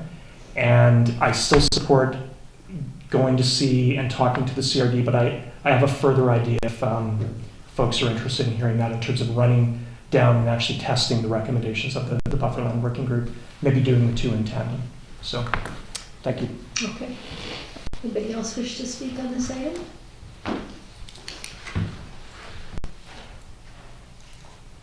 I guess we can. Stare down. Right, guess it's me. Yeah, I just, I know the Bufferland Working Group put a huge effort into coming up with their report, and I certainly respect them for that. I think what we haven't done as a council is we still have yet to make any decisions. We haven't really done anything with it, and I think this is a start to at least look in a concrete way at one of the options, even if it is at the bottom of the list. At least it's a start, and then we can find out about that, and then we can either look further or we can just discount it and move on to something else. But I feel that this is one way that we can actually start taking some action, which will lead to a decision about what we can do that's the best for that land and protecting it. Okay, so what I'm hearing from both you and Councillor Shukin is you'd like to work concomitantly moving forward with discussion with the CRD, making no promises, finding out more information, and also moving forward with some of the other recommendations on the feasibility of those. Is that what you're saying? Yeah. Okay. Councillor Donaldson. Yes, thank you for that segue, Councillor. As it was in the report, that the priority was from the working group was the first 4 phases to be addressed, and that anything to do with a third party would be the last. So not to start at the bottom, but to actually work through the recommendations. I'm perplexed as to why we would do it backwards, but I would like to see us do it certainly in tandem and address those 4 phases. And go through them thoroughly and not wait any longer and do it conclusively, which we've yet to do. Okay.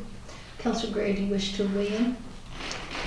Sure, you may have taken a look at the tapes, what we talked about the last time you weren't here, so we did cover a little bit of ground. And I'm quite interested to hear what you might have to say, just because we were missing at the meeting. So for me, like, I don't recall any structured conversation about the Bufferland Working Group's recommendations around this table. So I'm a little, except that we committed $25,000 in our budget process to do a buffer land management plan. When I read at the November 21 Bufferland Working Group report, I don't think it's been shared with the public, but it should be available. The goals were a natural sanctuary or ecological reserve, no multi-use trail, manage access with fencing or vegetative barriers, enforcement of that limited access, partnership with academic institutions, and then creating, if possible, a Friends of the Bufferland Working Group with an estimated cost of $25,000 to $50,000 per year for maintenance. And that report then went to staff to sort of develop further. But I guess I'm left wondering about, do we actually support that? Or do we support something else? Or what do we around this table want to see? We hear the word green space a lot, but it hasn't been defined. So we have the ideas, but we haven't ourselves made any kind of commitment to those ideas. I think, though, I'll pick up on Councillor Epps' point of making it real. Like, so the discussion with the CRD starts to do that, certainly. But I, like others, want to see us not put all eggs in one basket and follow up a little bit with what the Bufferland Working Group was talking about. So I have an amendment for the motion when we're ready to when somebody makes a move on the motion itself. Okay, before we get to an amendment, let's, Councillor Shu, could you wish to comment on the $25,000? Yeah, the only thing, thank you, Mayor Little, the only thing I wanted to mention with that is I based on what I'm understanding staff workload is right now and all the other priorities they have, I would suggest a move to retain a consultant to do a study that digs deeper into the Bufferland Working Group's recommendations and also the input that we had on November 7th. I think that would be appropriate use of the money, and that would fulfill step one of the recommendations, which is to test more closely the resource and capabilities that the district could bring to that concept of the protected ecological buffer. Mm-hmm. So again, just sorry, in summary, we allocated $25,000 and I think we should put it to use. Okay. So would it be your recommendation that we bring this back to community planning and have a more fulsome discussion on that document, the Bufferlands Working Group options, so that we can have a discussion at that point? Would that be a more informed decision process? I disagree a little bit with Councillor Gray on this, because we did talk about it on November 7th. We had the plan before that. And I don't know if reviewing, again, I defer to the rest of Council's wisdom on this, but I don't know if going back and looking at that is going to be super helpful. I would suggest, I think we could, there's no harm in doing it, but I think the next step in getting information from people who have experience in developing parks and plans and who can reality test the concept that the Bufferland Working Group put forward, I think that would be a better use of our time, my sense anyways. Mm-hmm. I do understand your caution that things take time, so if we start discussions with CRD on what kind of partnership would be amenable to, first and foremost, chosen, and also CRD, it would take time. And so that I understand that timeline. As co-chair of the Bufferlands Working Group, Councillor Donaldson, what do you suggest? I would suggest that we actually, as a council, work through the recommendations that the working group did put together, because we have not had a full discussion on any of those phases. And I don't believe our staff has had an opportunity to do that either. Mm-hmm. So I think we need to get our head wrapped around it before we bring in some consultant. Mm-hmm. Okay, so Councillor Shukin, would you entertain on the community planning portfolio readdressing where we left off at the November 7th meeting, since we had a discussion but not a fulsome discussion? Some members don't remember it, so I think it'd be great to admittedly, it was a bit of a messy meeting. That's okay, that's okay. But, It's- yeah, that would be great. Yep. Councillor Gray.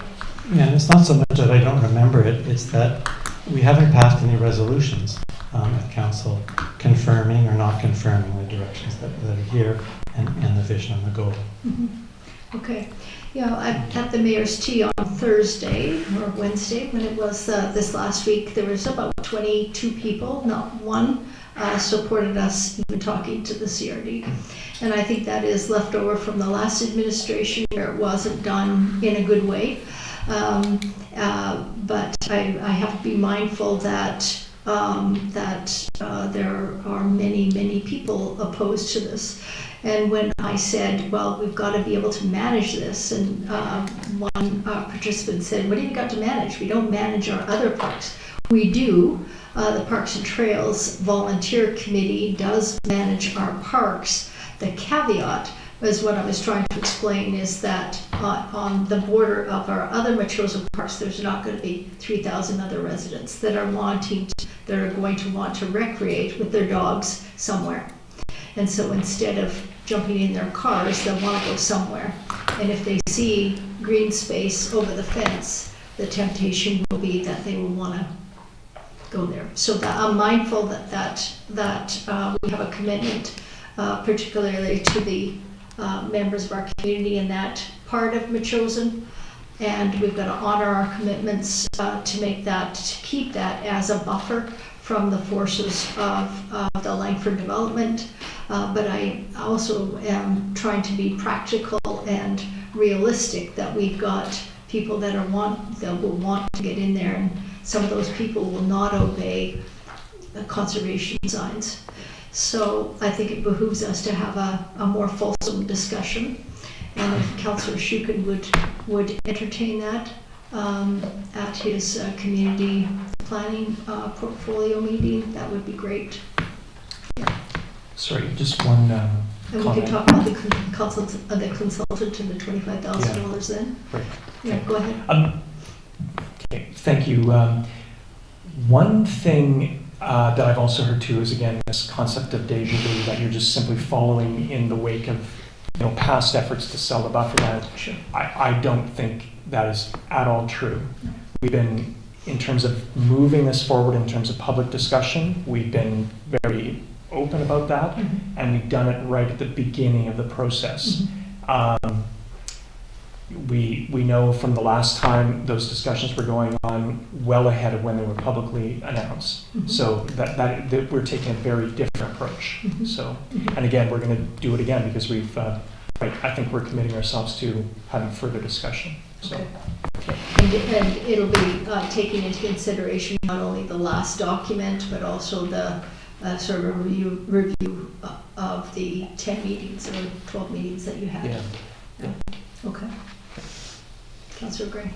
What I'd be looking for in that meeting is seeing if we can't get a feeling ourselves of what we mean by words like green space. What is that? Find out where people are at so we can understand better what we might do with other partners. Anybody else wish to comment on this? So let's just have a resolution that we'll have a meeting, a review of the Bufferlands Working Group recommendations or options, and reviewing the allotment of the $25,000 for a consultant at the community planning meeting in the near future. Not next one, but in the near future. And in terms, is that a motion? Yeah, that's a motion. Okay. Okay, I second. Okay. I don't need to motivate on that. Did you want to discuss it? No? Yep. I'll just say, the Bufferland Working Group did a ton of work, and I think it'd be great to explore the recommendations. I have a feeling a little bit like we're dropping them like a hot potato. And I think it'd be much better for us to get a look at it. I'm interested as best we can to preserve, district ownership of the land, as is, pointed out in some of the correspondence here. At the same time, I think it's looking at what are the various options so that we get a clear view of things going forward. So I'll appreciate the opportunity to talk about it. I'm also wanting to reflect on what the Bufferland Working Group said, which was, hey, we can work on things simultaneously here. So it doesn't necessarily need to be all in one. If we can be learning together about the options and what things look like may inform us going forward. Yeah, go ahead. I have a question. It's more of a question to everybody in terms of where we should now leave the option of the CRD. Should we park it until we've had this discussion, or should we, again, the word in tandem was thrown out a few times here. What do you feel? I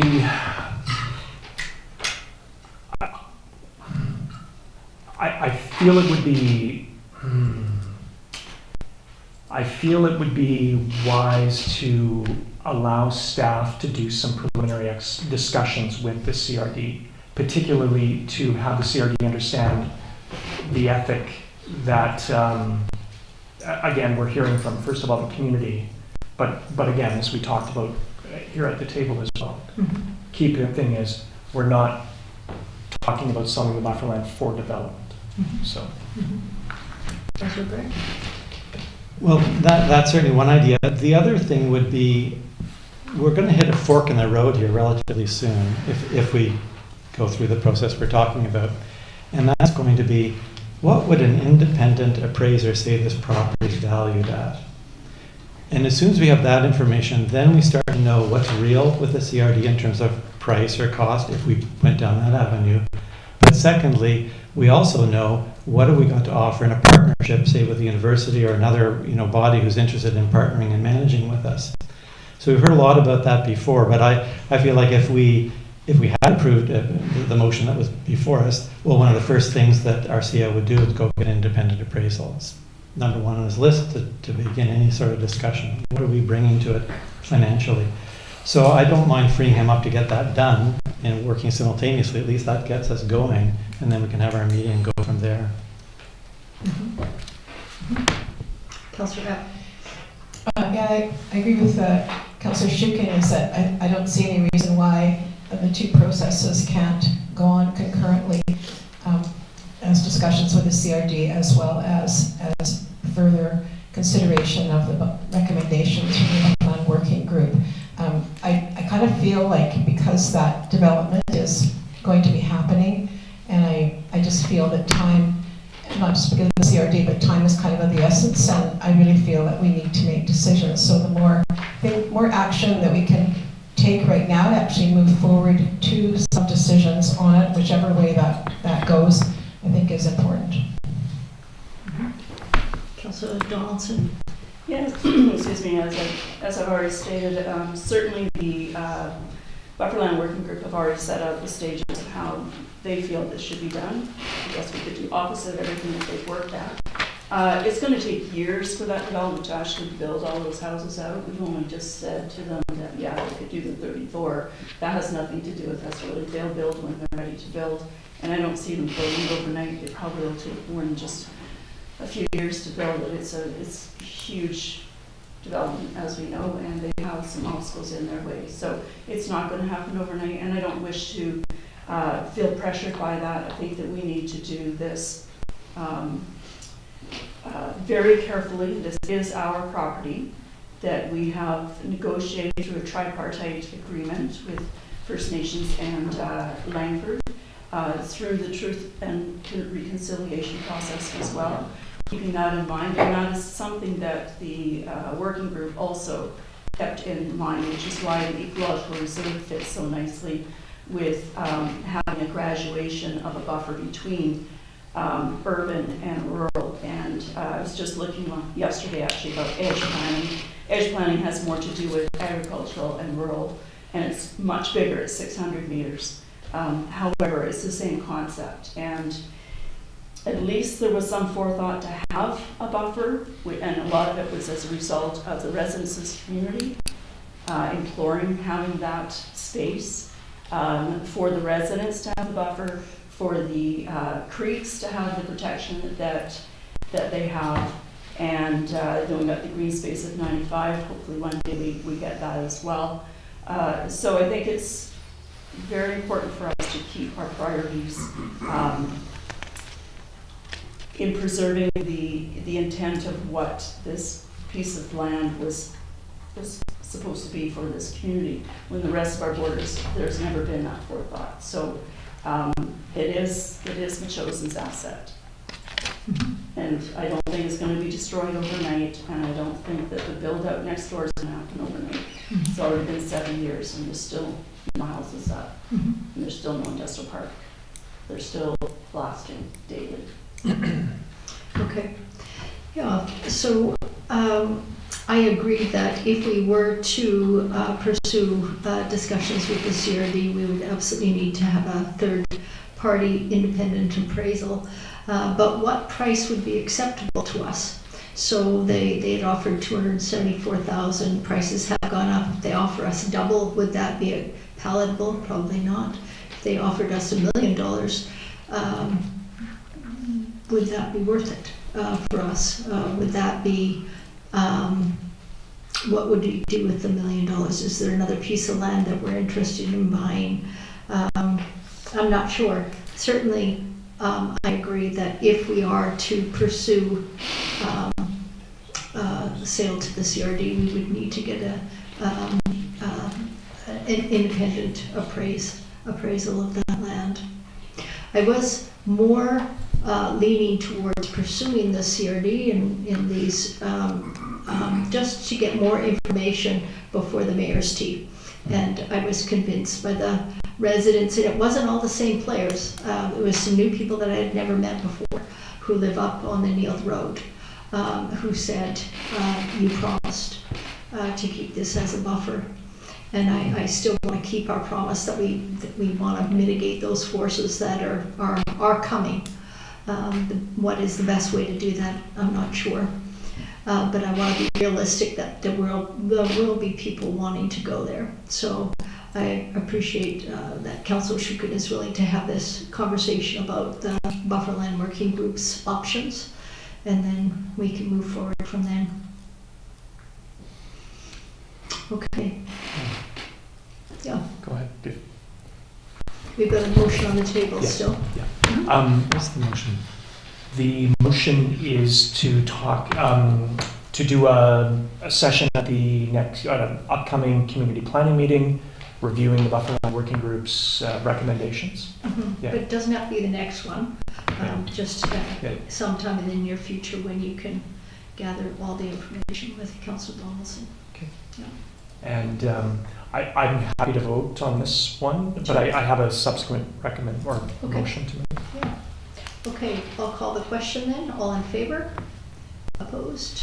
Nobody opposed. Okay, go ahead. Great. Thank you, Mayor Little. Again, further to the conversation we've been having, and again, this concept of working in tandem, I believe it would be wise to have our staff engage at a preliminary level, the CRD, and even do some of the work necessary in terms of getting an appraisal, and have staff undertake that in a reasonable time. And one of the things that is important with the appraisal is, again, engaging and finding out what, for example, the potential of park status for the buffer land, what that would mean to the appraisal, the presence of the detention pond commitment on the buffer land. So some of the mechanics around what's going to go into the appraisal and how the value is actually going to be determined, I think would be very helpful in actually testing both options, CRD and Machosen as owners. So, one of the things too that I'm a little worried about, again, no disrespect to the process at all, but I feel like we need more information to make a further conversation meaningful, and that may come from engagement with the CRD. So I would move that council direct staff to have preliminary discussions with the Capital Regional District to discuss the disposition and management of the buffer land as a potential natural park with ecological terms and conditions acceptable to both the District of Machosen and the CRD. Now what I've changed, so moved, I've just actually changed preliminary discussions with explore the suggested options. So I believe that kind of weakens. I don't think it's preliminary discussions is the key word. So moved.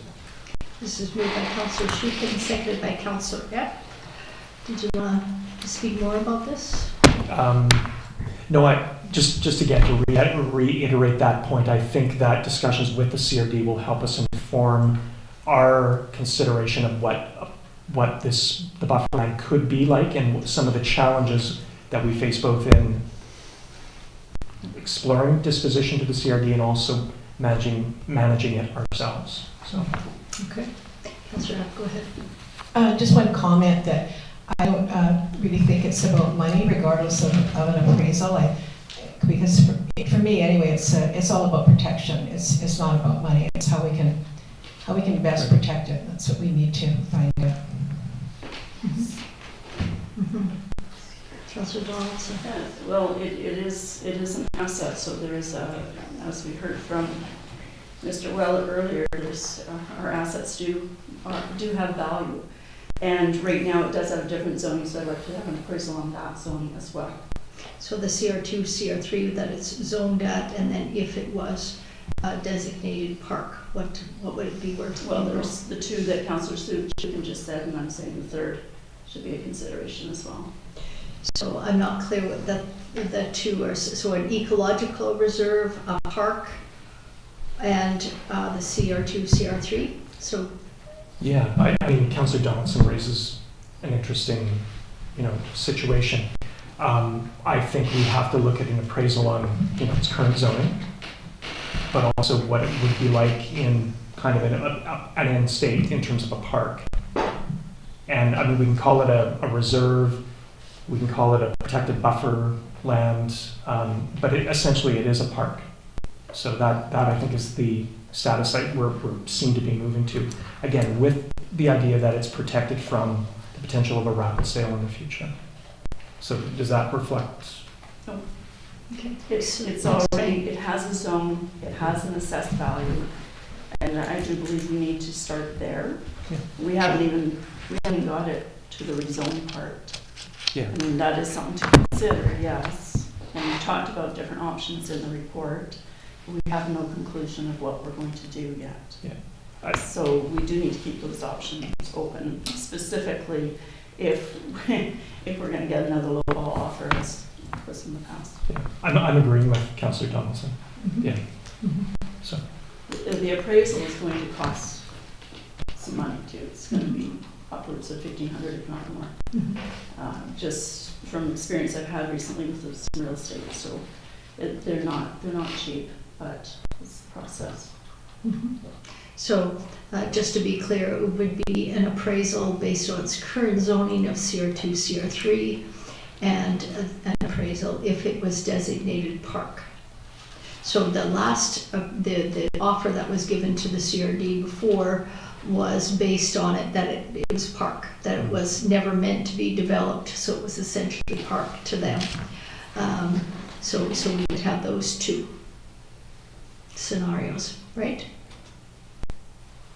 Councillor Donaldson, yes. Okay. Yeah, okay. Okay, does anybody else want to, go ahead. Cheryl, I'm just going to suggest or make a motion for an amendment. Mm-hmm. So, and I don't know if I got your words exactly correct, but I just want to add in, this is just an option to approach the CRD and other potential partners to discuss the disposition of management as it goes. And then it gets, again, I can read the whole thing, and then conditions acceptable to both the district and the CRD or another potential partner with preference given to retaining title. So if someone will second the amendment, then thank you very much. So what the idea here is that, again, simultaneous, if we want to talk to the CRD, let's explore what else is out there, let's see what's going on. And I'm kind of with a working group at the moment. If we can preserve title, or retain title rather, I think that would be a very good thing.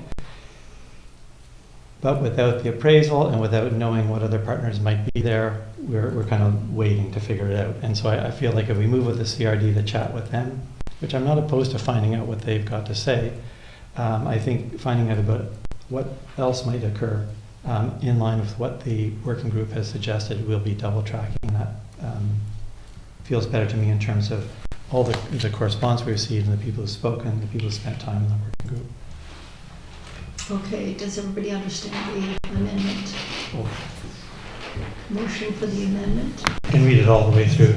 The council directs staff to explore preliminary discussions.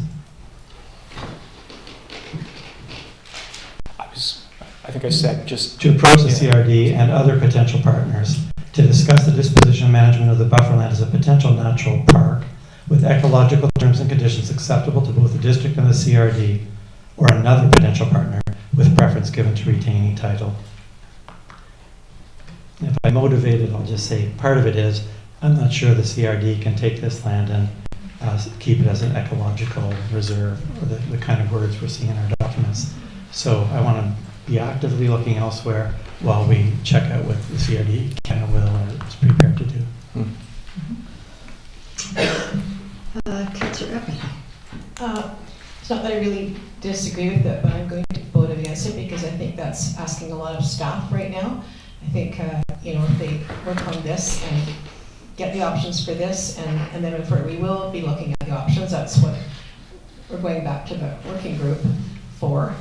So anyway, I'm just a bit concerned about having such a huge motion and a huge, working project for staff to do right now.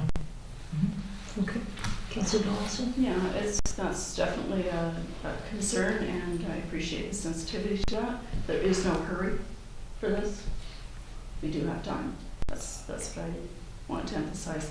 So we do it when staff can do it. Okay.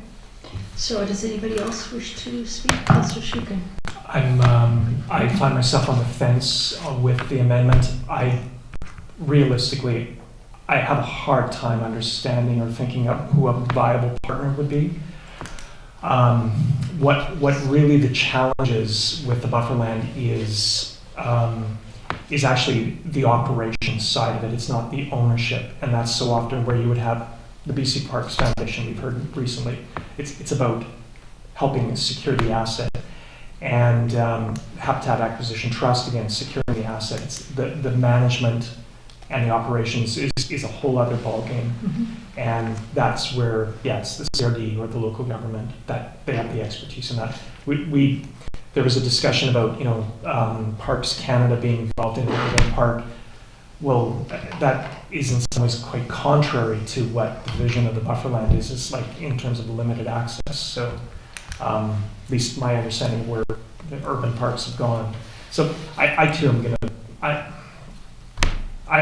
to vote against this as well. So the amendment. Well, let me see if I can convince you to otherwise.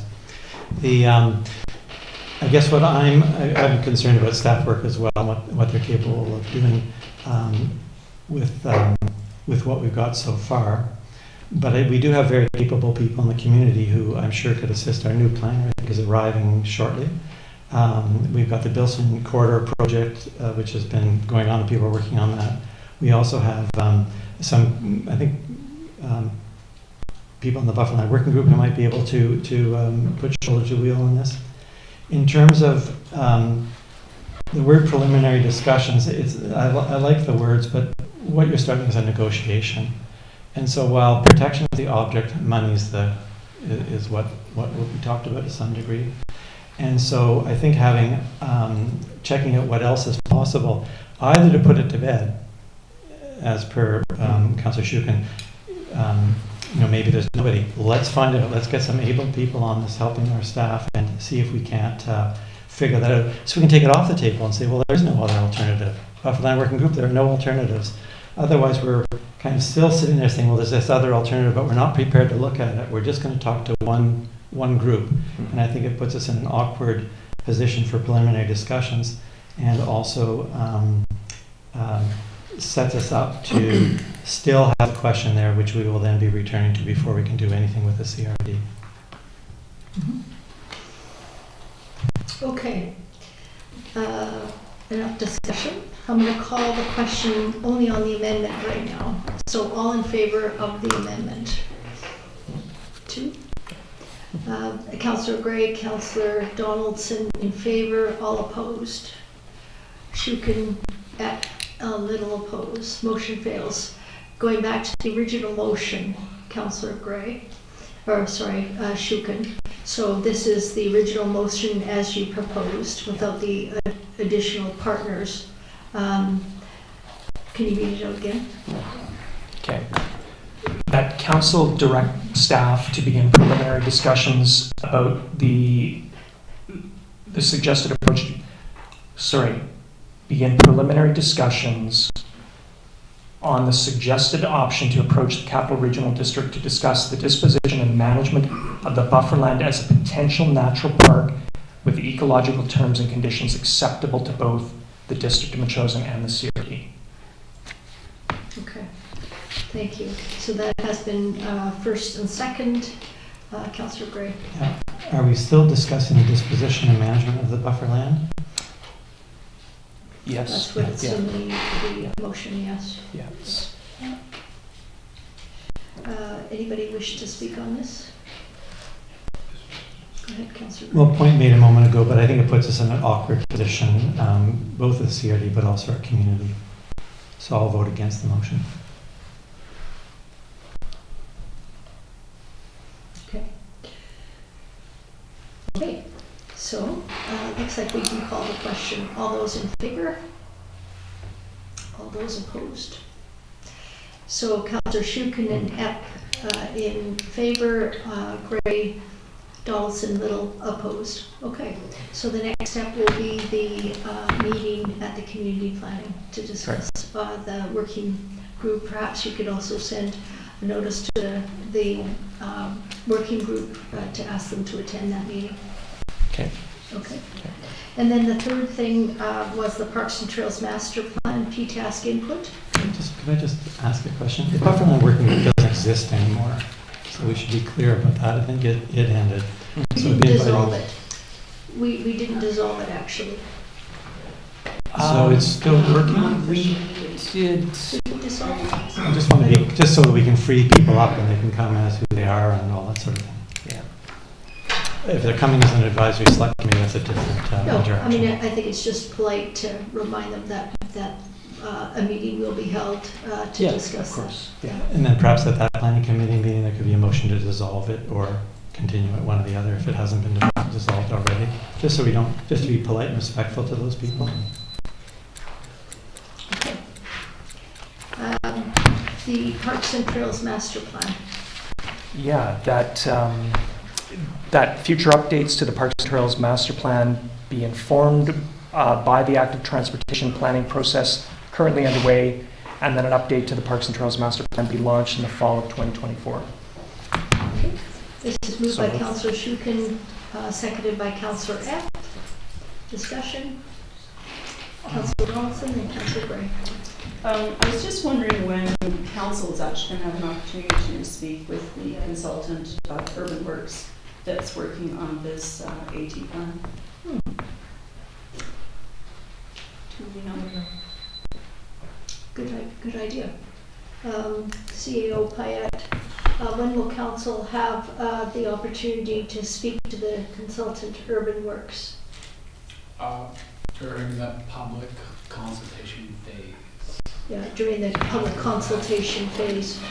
After fact finding, after preliminary work. Okay. Okay. Yeah. So we're spending $75,000 on this project. I think it would be good for the 37,500, but from a grant 37,500 from ourselves. It seems to me that it would be good to see them early on, or at least to run over that proposal, where we're going with it. So I would certainly appreciate that as a member of council. Okay. So how about if we talk about that, Bob, you and I, and we'll talk about where they are in their phases. We'll talk about that this week. Okay. Councillor Donaldson? Yes, so through the chair to Councillor Shukin. So are you suggesting that the master plan be a part of the consultation with this, or is that going to come later? What has happened is we have a member of PTASC who's plugged into the process. We've asked for regular updates in terms of the active transportation planning process. And it's bound to cover roadside trails. There's quite a big overlap on the parks and trails side. But sorry, on the trail side, but not the park side. So what I've proposed and talked about is doing the work on the AT side and then building on that on the park side later in the fall. Doing the two processes simultaneously is, I think, it'd be redundant. So. Okay, Councillor Gray. Yeah, so I did read the PTASC meetings, and that gave us a lot of information about what's going on and tweaked my interest in terms of hearing more from the actual consultants. But what I read, or I think what I read was that the active transportation plan will address things like roadside trails, crosswalks, bikes, wheelchairs, ways of moving around. And I thought, okay, if they're doing that and they're going to do a big public consultation, if it's going to be like over a year, there'll be a number of consultations and lots of people involved and getting a sense of priorities. When that's done, I'm thinking, without having spoken to the consultants, that they will have completed the master plan for our roadside trails by the time they're done through all the consultation, all the work. So that'll be done, and then what PTASC would be left with, and I don't mean left with in the negative, but could be spending their times on then, is the park trails, the short connectors, those kinds of things. Yeah. And so it's kind of, we prior to meeting the active transportation plan people, we thought, well, let's they'll work together. But I'm almost thinking they're two separate jobs here. And if the connected for sure. I mean, how do people move from one park to the other in active transportation as compared to in a car? But if I got it right, then I would suggest that the motion's okay, but just knowing that that's really what's happening as one group, the active transportation consultants are dealing with the roadside trail question with all the other things they're dealing with. And then PTASC would get going in the fall on the parks one, being informed by whatever is going on the roadside trails. Yeah. Is that? Yeah, yeah. I think that's, yeah. Super. That's the plan, yeah. Good, thank you. Okay, so I'll call the question on that one. All in favor? Opposed? Carried. Okay, so we have next the topic of biosolids. So we have a recommendation from NEAT regarding biosolids. Did you want to go forward with that? Or do Sure. we need to have a significant discussion about it? Pardon me? I think we need to have a significant discussion about it. Certainly, so I can move the motion, and if someone seconds, then I'll be motivated. And the motion is, it comes from MEASC and through Environment Committee, that Council let the Capital Regional District know that the sewage biosolids are not welcome on Metchosin's agricultural fields and forests. Okay, and a motion from Councillor Gray, I'll second for discussion. seconded by Councillor Shukin. Go ahead. Thank you. So I think we all know, we heard a little bit from the residents tonight, and we have quite a bit of correspondence. The biosolids that are currently produced out of the sewage system at the CRD include fluoroalkyl and polyfluoroalkyl substances. Those are the PFAs, the forever chemicals, microplastics, pharmaceuticals, polyaromatic hydrocarbons, and other chemicals of emerging concerns. And so all of those things mean that there's some risk to land application of this product for land itself and potentially for agriculture, but also for the aquifer. So in 2021, Council of Metchosin, and so Mayor Little and Councillor Epp would have been involved. Council supported a joint letter to the province to limit land application of biosolids and creating more discussion on the topic. Subsequently, Mayor Rands voted at the CRD to ban land application, and that CRD motion carried. Presently, though, things are changed again. A lot's going on since then. And the CRD board is now again considering land application as one option of disposal. And we heard a little bit from Joe Percival tonight of the history there and what's going on. We didn't learn about the public input for the biosolid question until just the day before, 2 days before the public input was closed the last time. And so neither me, ask, nor council got on to that. But there's a new consultation underway, and I'm hoping that our residents will play a role in that. But I'm anxious as well that council make its views known at the CRD. And of course, when you're saying don't do something, well, what could be done? And I think when we talk about it, we've heard again from residents tonight, the options that are under discussion at the CRD, which have been described previously by the mayor at council, include thermal treatment, in other words, super high temperatures. And there's even something called gasification, where the product is completely broken down, except for the heavy metals. So the toxins are destroyed, but the heavy metals, I gather, fall out of it. And you're left with this biochar, which is a different substance entirely. It's going to take some time to get there.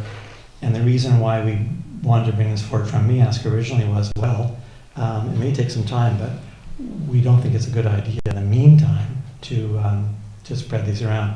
And in fact, looking at the CRD materials, you see a lot about the benefits of spreading it, but very little about the risks, raising red flags for those of us who are evidence-based thinkers.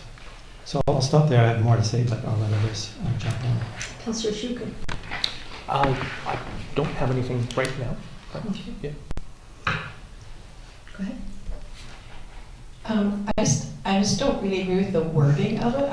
I would rather have something like the District of Metchosin does not approve the land application of biosolids, period. Okay. Yeah, I'm a little iffy about the wording as well.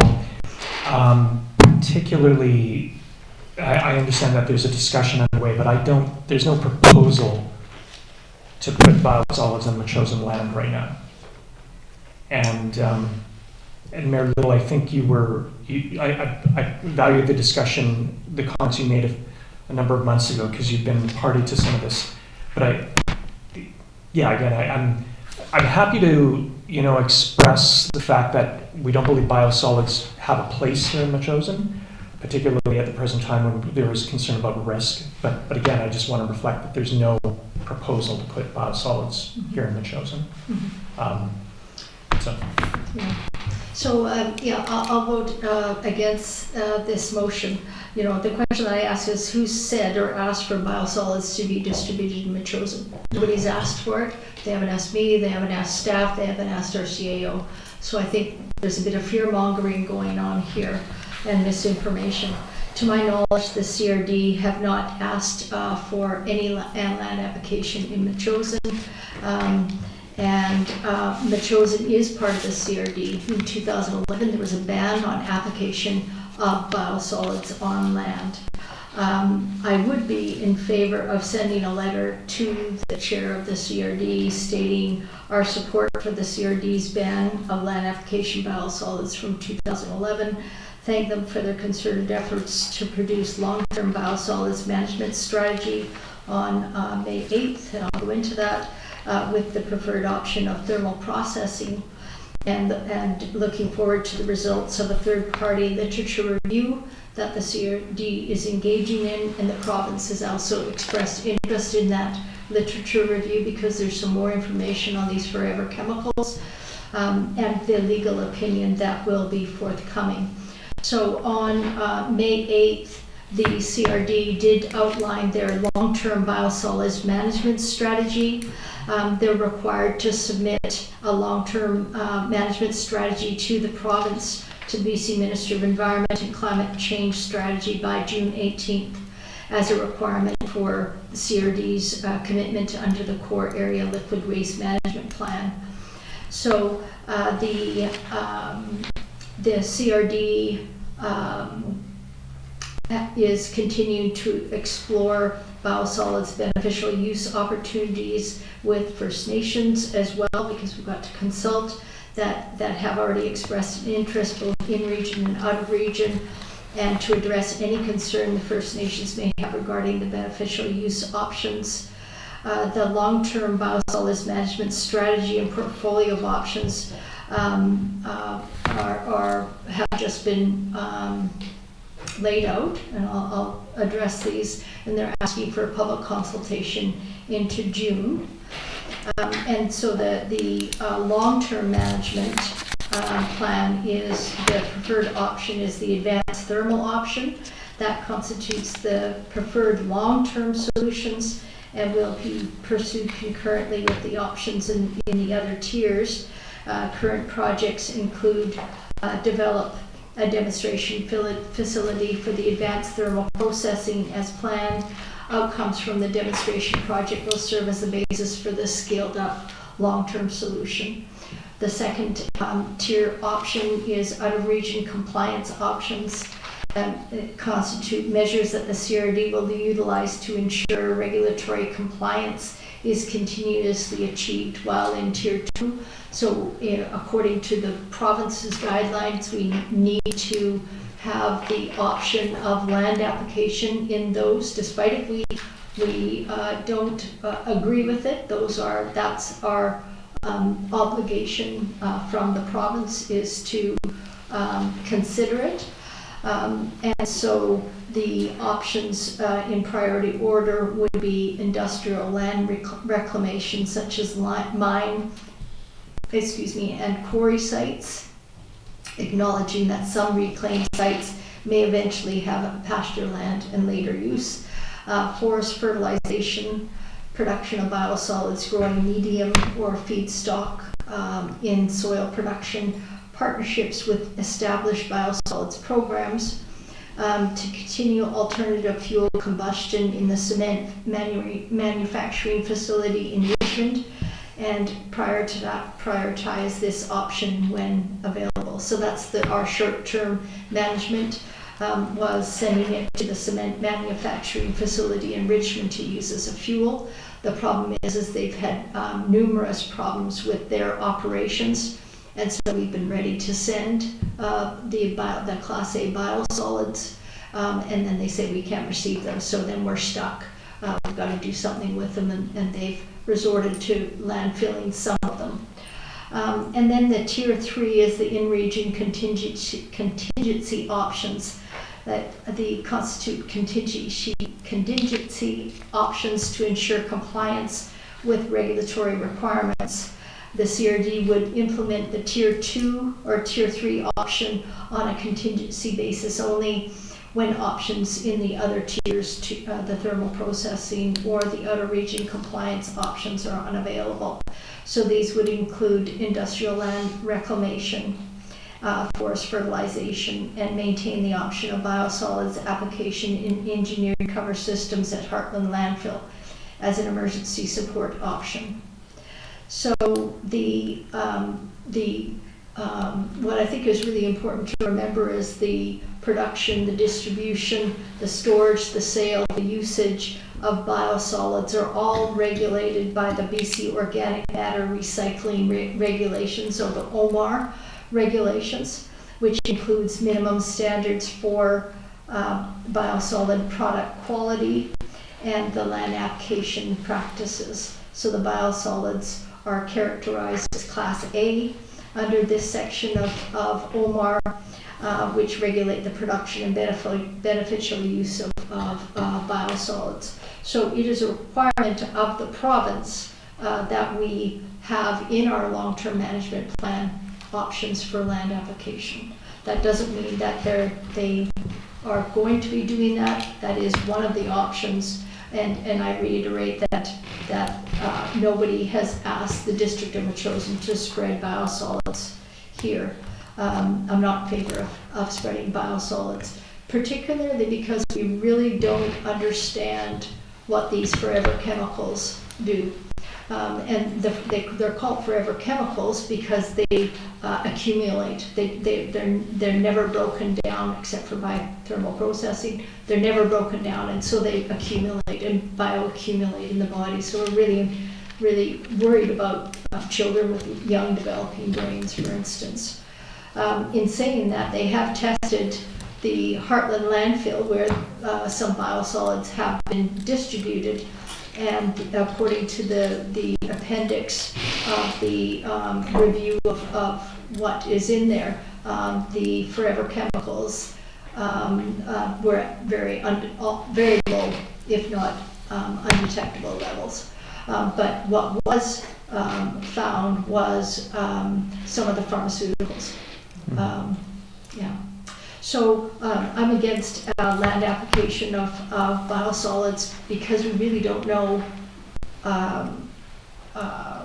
We really don't know what they can do.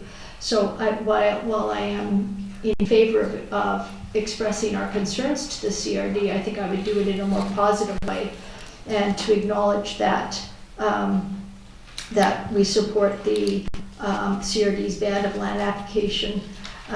Thank them for their concerted effort on developing a long-term management plan, and looking forward to the results of the literature review by a scientist with expertise in the field, and to the legal opinion. That's what I would be in favor of. Go ahead. So Mayor Little, after hearing everything you said, I actually do think it's important that we do build into the motion that biosolids are not welcome and chosen, and add all the rest of what you just said there. Even the fact that it sounds like there's certain options that we have to keep open as contingencies, and I think it would be good to, again, as we communicate this to the CRD, to build the, what we're saying at the table, I think, is deep misgivings about the application of biosolids. But so I'm interested very much in people having deep misgivings but not prepared to pass a resolution. Because you can have all the misgivings you like, but our only powers are bylaws and resolutions, as we know. So without those, we're not really taking a position at all, are we? I get the point that, well, why not wait until the votes happen at the CRD and they've approved land application within the CRD, and then we'll oppose it. Well, in fact, the CRD right now is asking for our view. They're putting it out publicly, saying, people, please tell us, what do you think? So it seems to me now's the time to comment, not after the vote happens, not after the contracts are signed with the truckers and the dumping starts up in Ash Mountain or something. I mean, the point is, people put this stuff on the trucks and away it goes. I thought we were a group of people who were concerned about the aquifer. I thought we were people who were concerned about the land and the environment here. I'm quite taken aback by what I'm hearing tonight. I think that there is a reason to say no. If land application goes forward, do you think it's going to go on the boulevards in Victoria? No, it's going to go to the rural areas. And doesn't Metchosin have one of the largest land bases in the CRD with our forest and our agricultural land? If there's nowhere else to put it in the CRD, particularly, I suppose a sandwich way in that direction. But the forces there are very strong opposed to this at the moment. We haven't had the same vocal nature here, and I was looking for the local government to take a stand on it. I'd be open to revisions to the motion or whatever. I think it was quite noticeable. And by the way, I'm looking at the document here from the CRD: industrial land reclamation, fuel for combustion, forest fertilization, gasification. We're running through these again. Bagged fertilizer for residential use, fertilizer for agriculture, landscaping. This is land application and some other options. The difficulty they've got is a pile of this stuff sitting there, and it's growing every day, and they got to figure out what to do between now and then. And I'm not excited about having. It's a shitty situation, right? It's a real bummer. But let's say that we don't want to have it here in Metchosin. I completely agree with Councillor Gray. What I guess I'm asking to add to the motion, first of all, which can begin with a clear statement about our opposition to having biosolids put on Metchosin's fields and forests, is again wanting to see the process go through, wanting to again have the technical experts review. Again, a nod to the process that's underway right now, but again, clear statement that we don't want biosolids on our fields and forests, so. Kind of a drafting question. Pardon? Kind of a drafting question for whoever would pen the letter. Can I ask a different question? Maribel, you were saying that there's fear-mongering and misinformation. Could you explain that a bit better? I'm not sure No, what I think fear-mongering is going on here. We have all these people upset about land application of biosolids on my chosen land, and nobody has said that they're going to do that. And I just want to make it clear to the community that nobody has asked us yet to apply biosolids in Machosen. And since that MEASC meeting, there is a long-term management plan that has been submitted. And the CRD is working very hard to receive public input, not only on the plan, but also a plan for the future. And I think I'm still going to vote against the motion because I'll propose another motion after. I think it would be better to be more positive about it. You can clearly state that the application of biosolids Machosen is not welcome, but I think we can include other things about their long-term management plan, the literature review, and the legal view. Well, just to, for the record, I don't believe there's been any misinformation provided. The CRD is seeking input on the issues of what to do and the whole range of activities.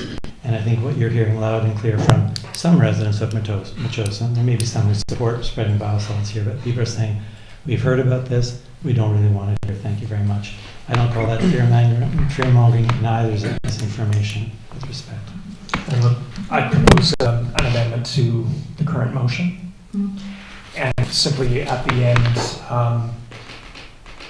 so read the motion. The council let the Capital Regional District know the biosolids are not welcome in Machosen's agricultural fields and forests.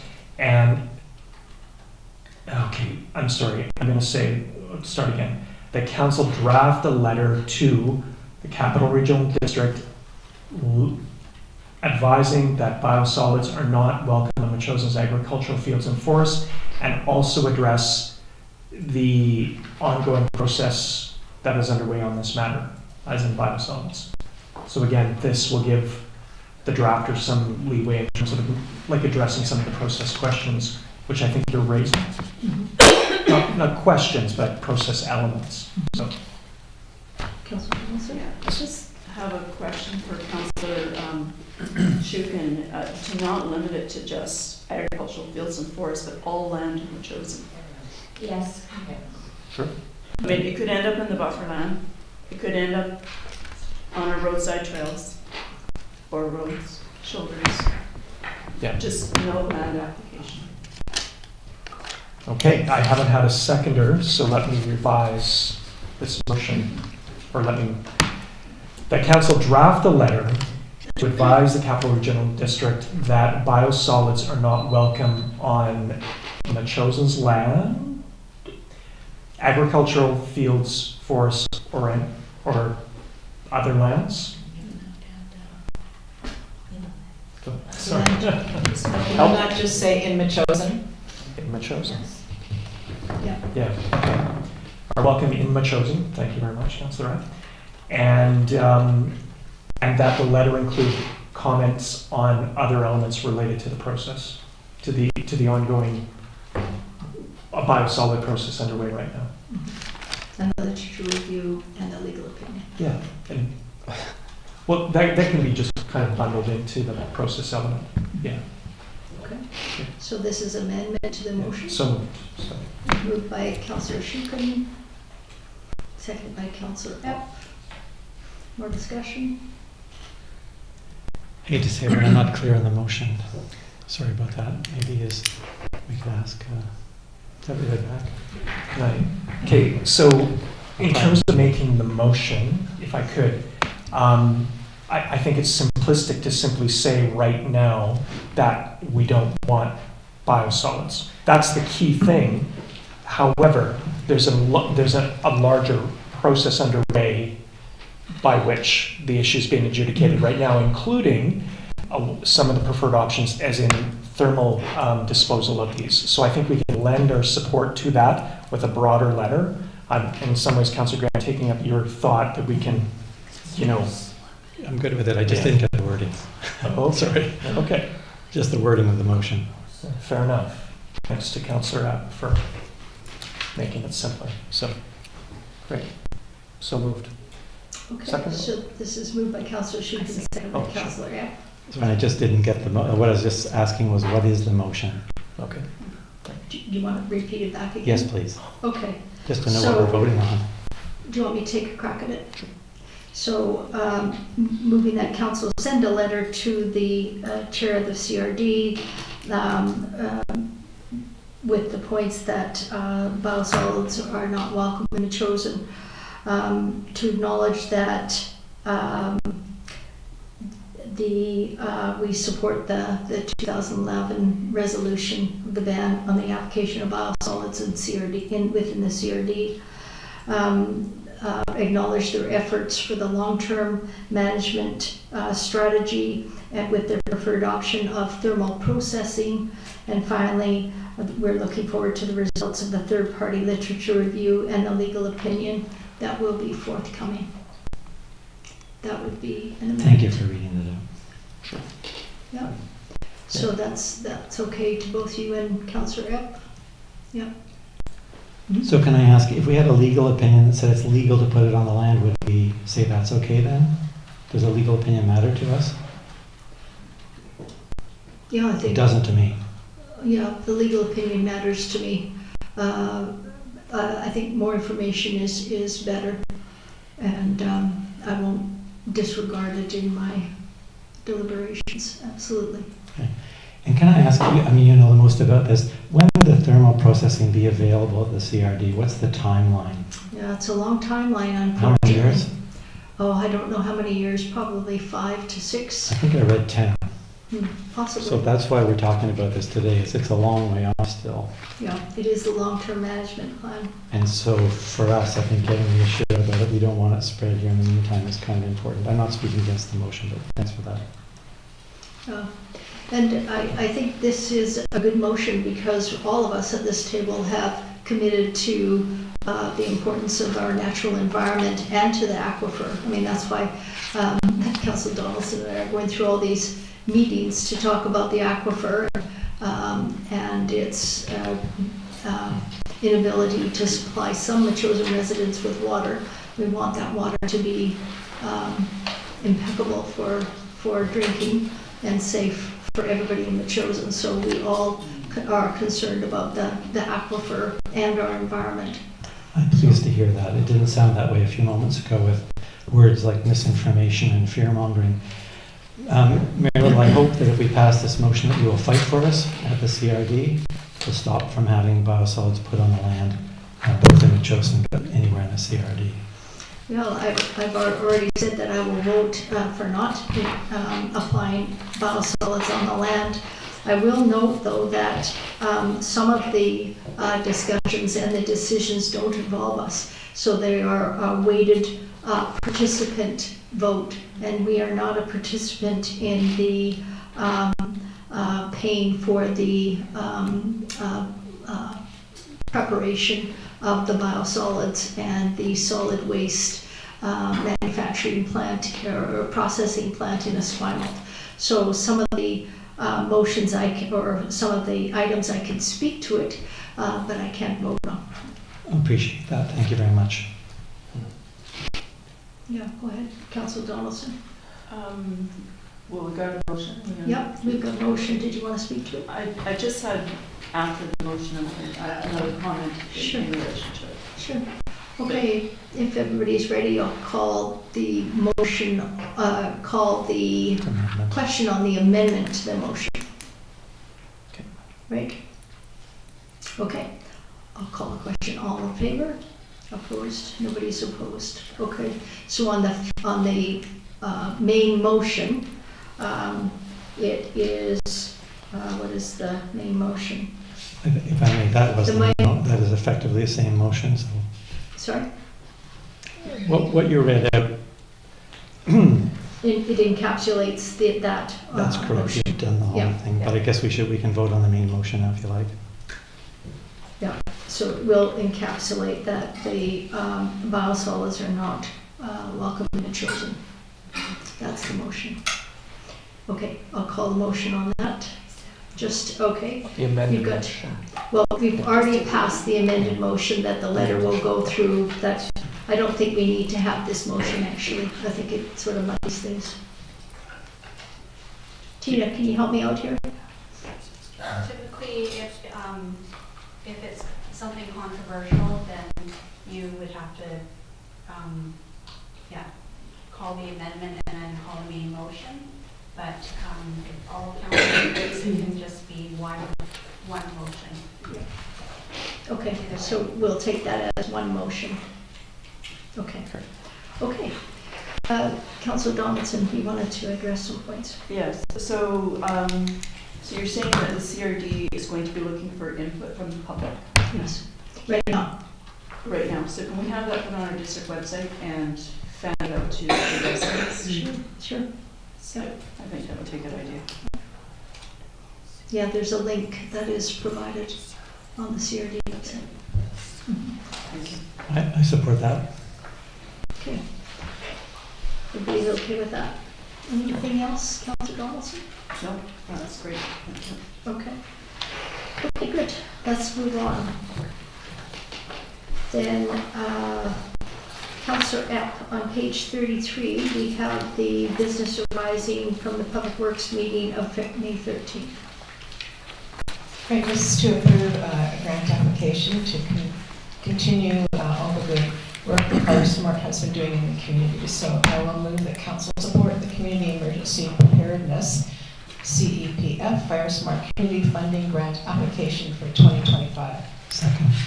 This is moved by Councillor Epp, seconded by Councillor Donaldson. Any comments? All in favor? Opposed? Nobody opposed? Thank you. Very little. Go ahead. I'd like to move that we allow this meeting to continue past 10 p.m. Yep, this is a motion by Councillor Schuppen, seconded by Councillor Donaldson. All in favor? Opposed? Carried. Okay, we've got the Metchosin Building Inspection Department on page 35. These reports we get monthly. Any comments on this one? Move for receipt. Moved by Councillor Epp, seconded by Councillor Donaldson. All in favor? Opposed? Carried. And we also have the District of Metchosin Public Communication Report Statistics. Moved by the same parties. Yeah. All in favor? Opposed? Carried. And we have correspondence for action. We have a letter from the City of Langford on page 39. It is a resolution that was passed by the City of Langford that council directs staff to send letters to the mayors of Colwood, Town of View Royal, District of Highlands, Souk, Metchosin chiefs, and councils of the Sharon First Nations, Malahat First Nations, asking them for their continued advocacy for the expansion of the Capital Regional District Trail Network on the West Shore. And so they're not asking us to send letters, they're just asking us for our continued advocacy for the expansion of the Capital Regional District Trail networks on the West Shore. And so you're probably thinking, well, what extensions, for instance, Souk, even though they pay into the trails master, the Galloping Goose master plan and the revisions that we'll be doing, the Galloping Goose doesn't go into Souk. It skirts on the outside of Souk. So Leechtown. yeah, so it would be nice if it was extended into Souk. It'd be nice if we could have an extension somewhere in Metchosin as well, and for some of the other West Shore partners. So keep that in mind in terms of the advocacy. Do you want a motion, or is that something that you'll carry forward at the CRD without resolution? Yeah, I think I'll just carry it forward. Everybody's in favor of that? Yeah. Okay. And then on page 41, we have a letter from Minister Farnworth, Public Safety and Solicitor General regarding concerns of costs to other municipalities as a result of the Surrey transition from the RCMP to the local police force. And in essence, what Mr. Farnworth says sort of, is that the extra costs won't be passed down to the other municipalities. However, they have committed to 150 million to the Surrey, the city of Surrey for their transition, so that it'll be on the taxpayers' back. So all of us will be de facto paying for that transition. So I didn't know, but I guess there has been some discussions that it would be borne by the other municipalities that have RCMP as their police service. Any questions regarding that? So I'll take a motion to receive. So moved. Moved by Councillor Schuppen, seconded by Councillor Donaldson. All in favor? Opposed? Carried. Okay, and then that's it, as far as I know. We have all of the correspondence that we have in 7A and 7B. Those we've seen, and thank the community members for their input. Okay, take a motion to adjourn. So moved. Moved by Councillor Schuppen, seconded by Councillor Donaldson. All in favor? Opposed? Carried. Thank you.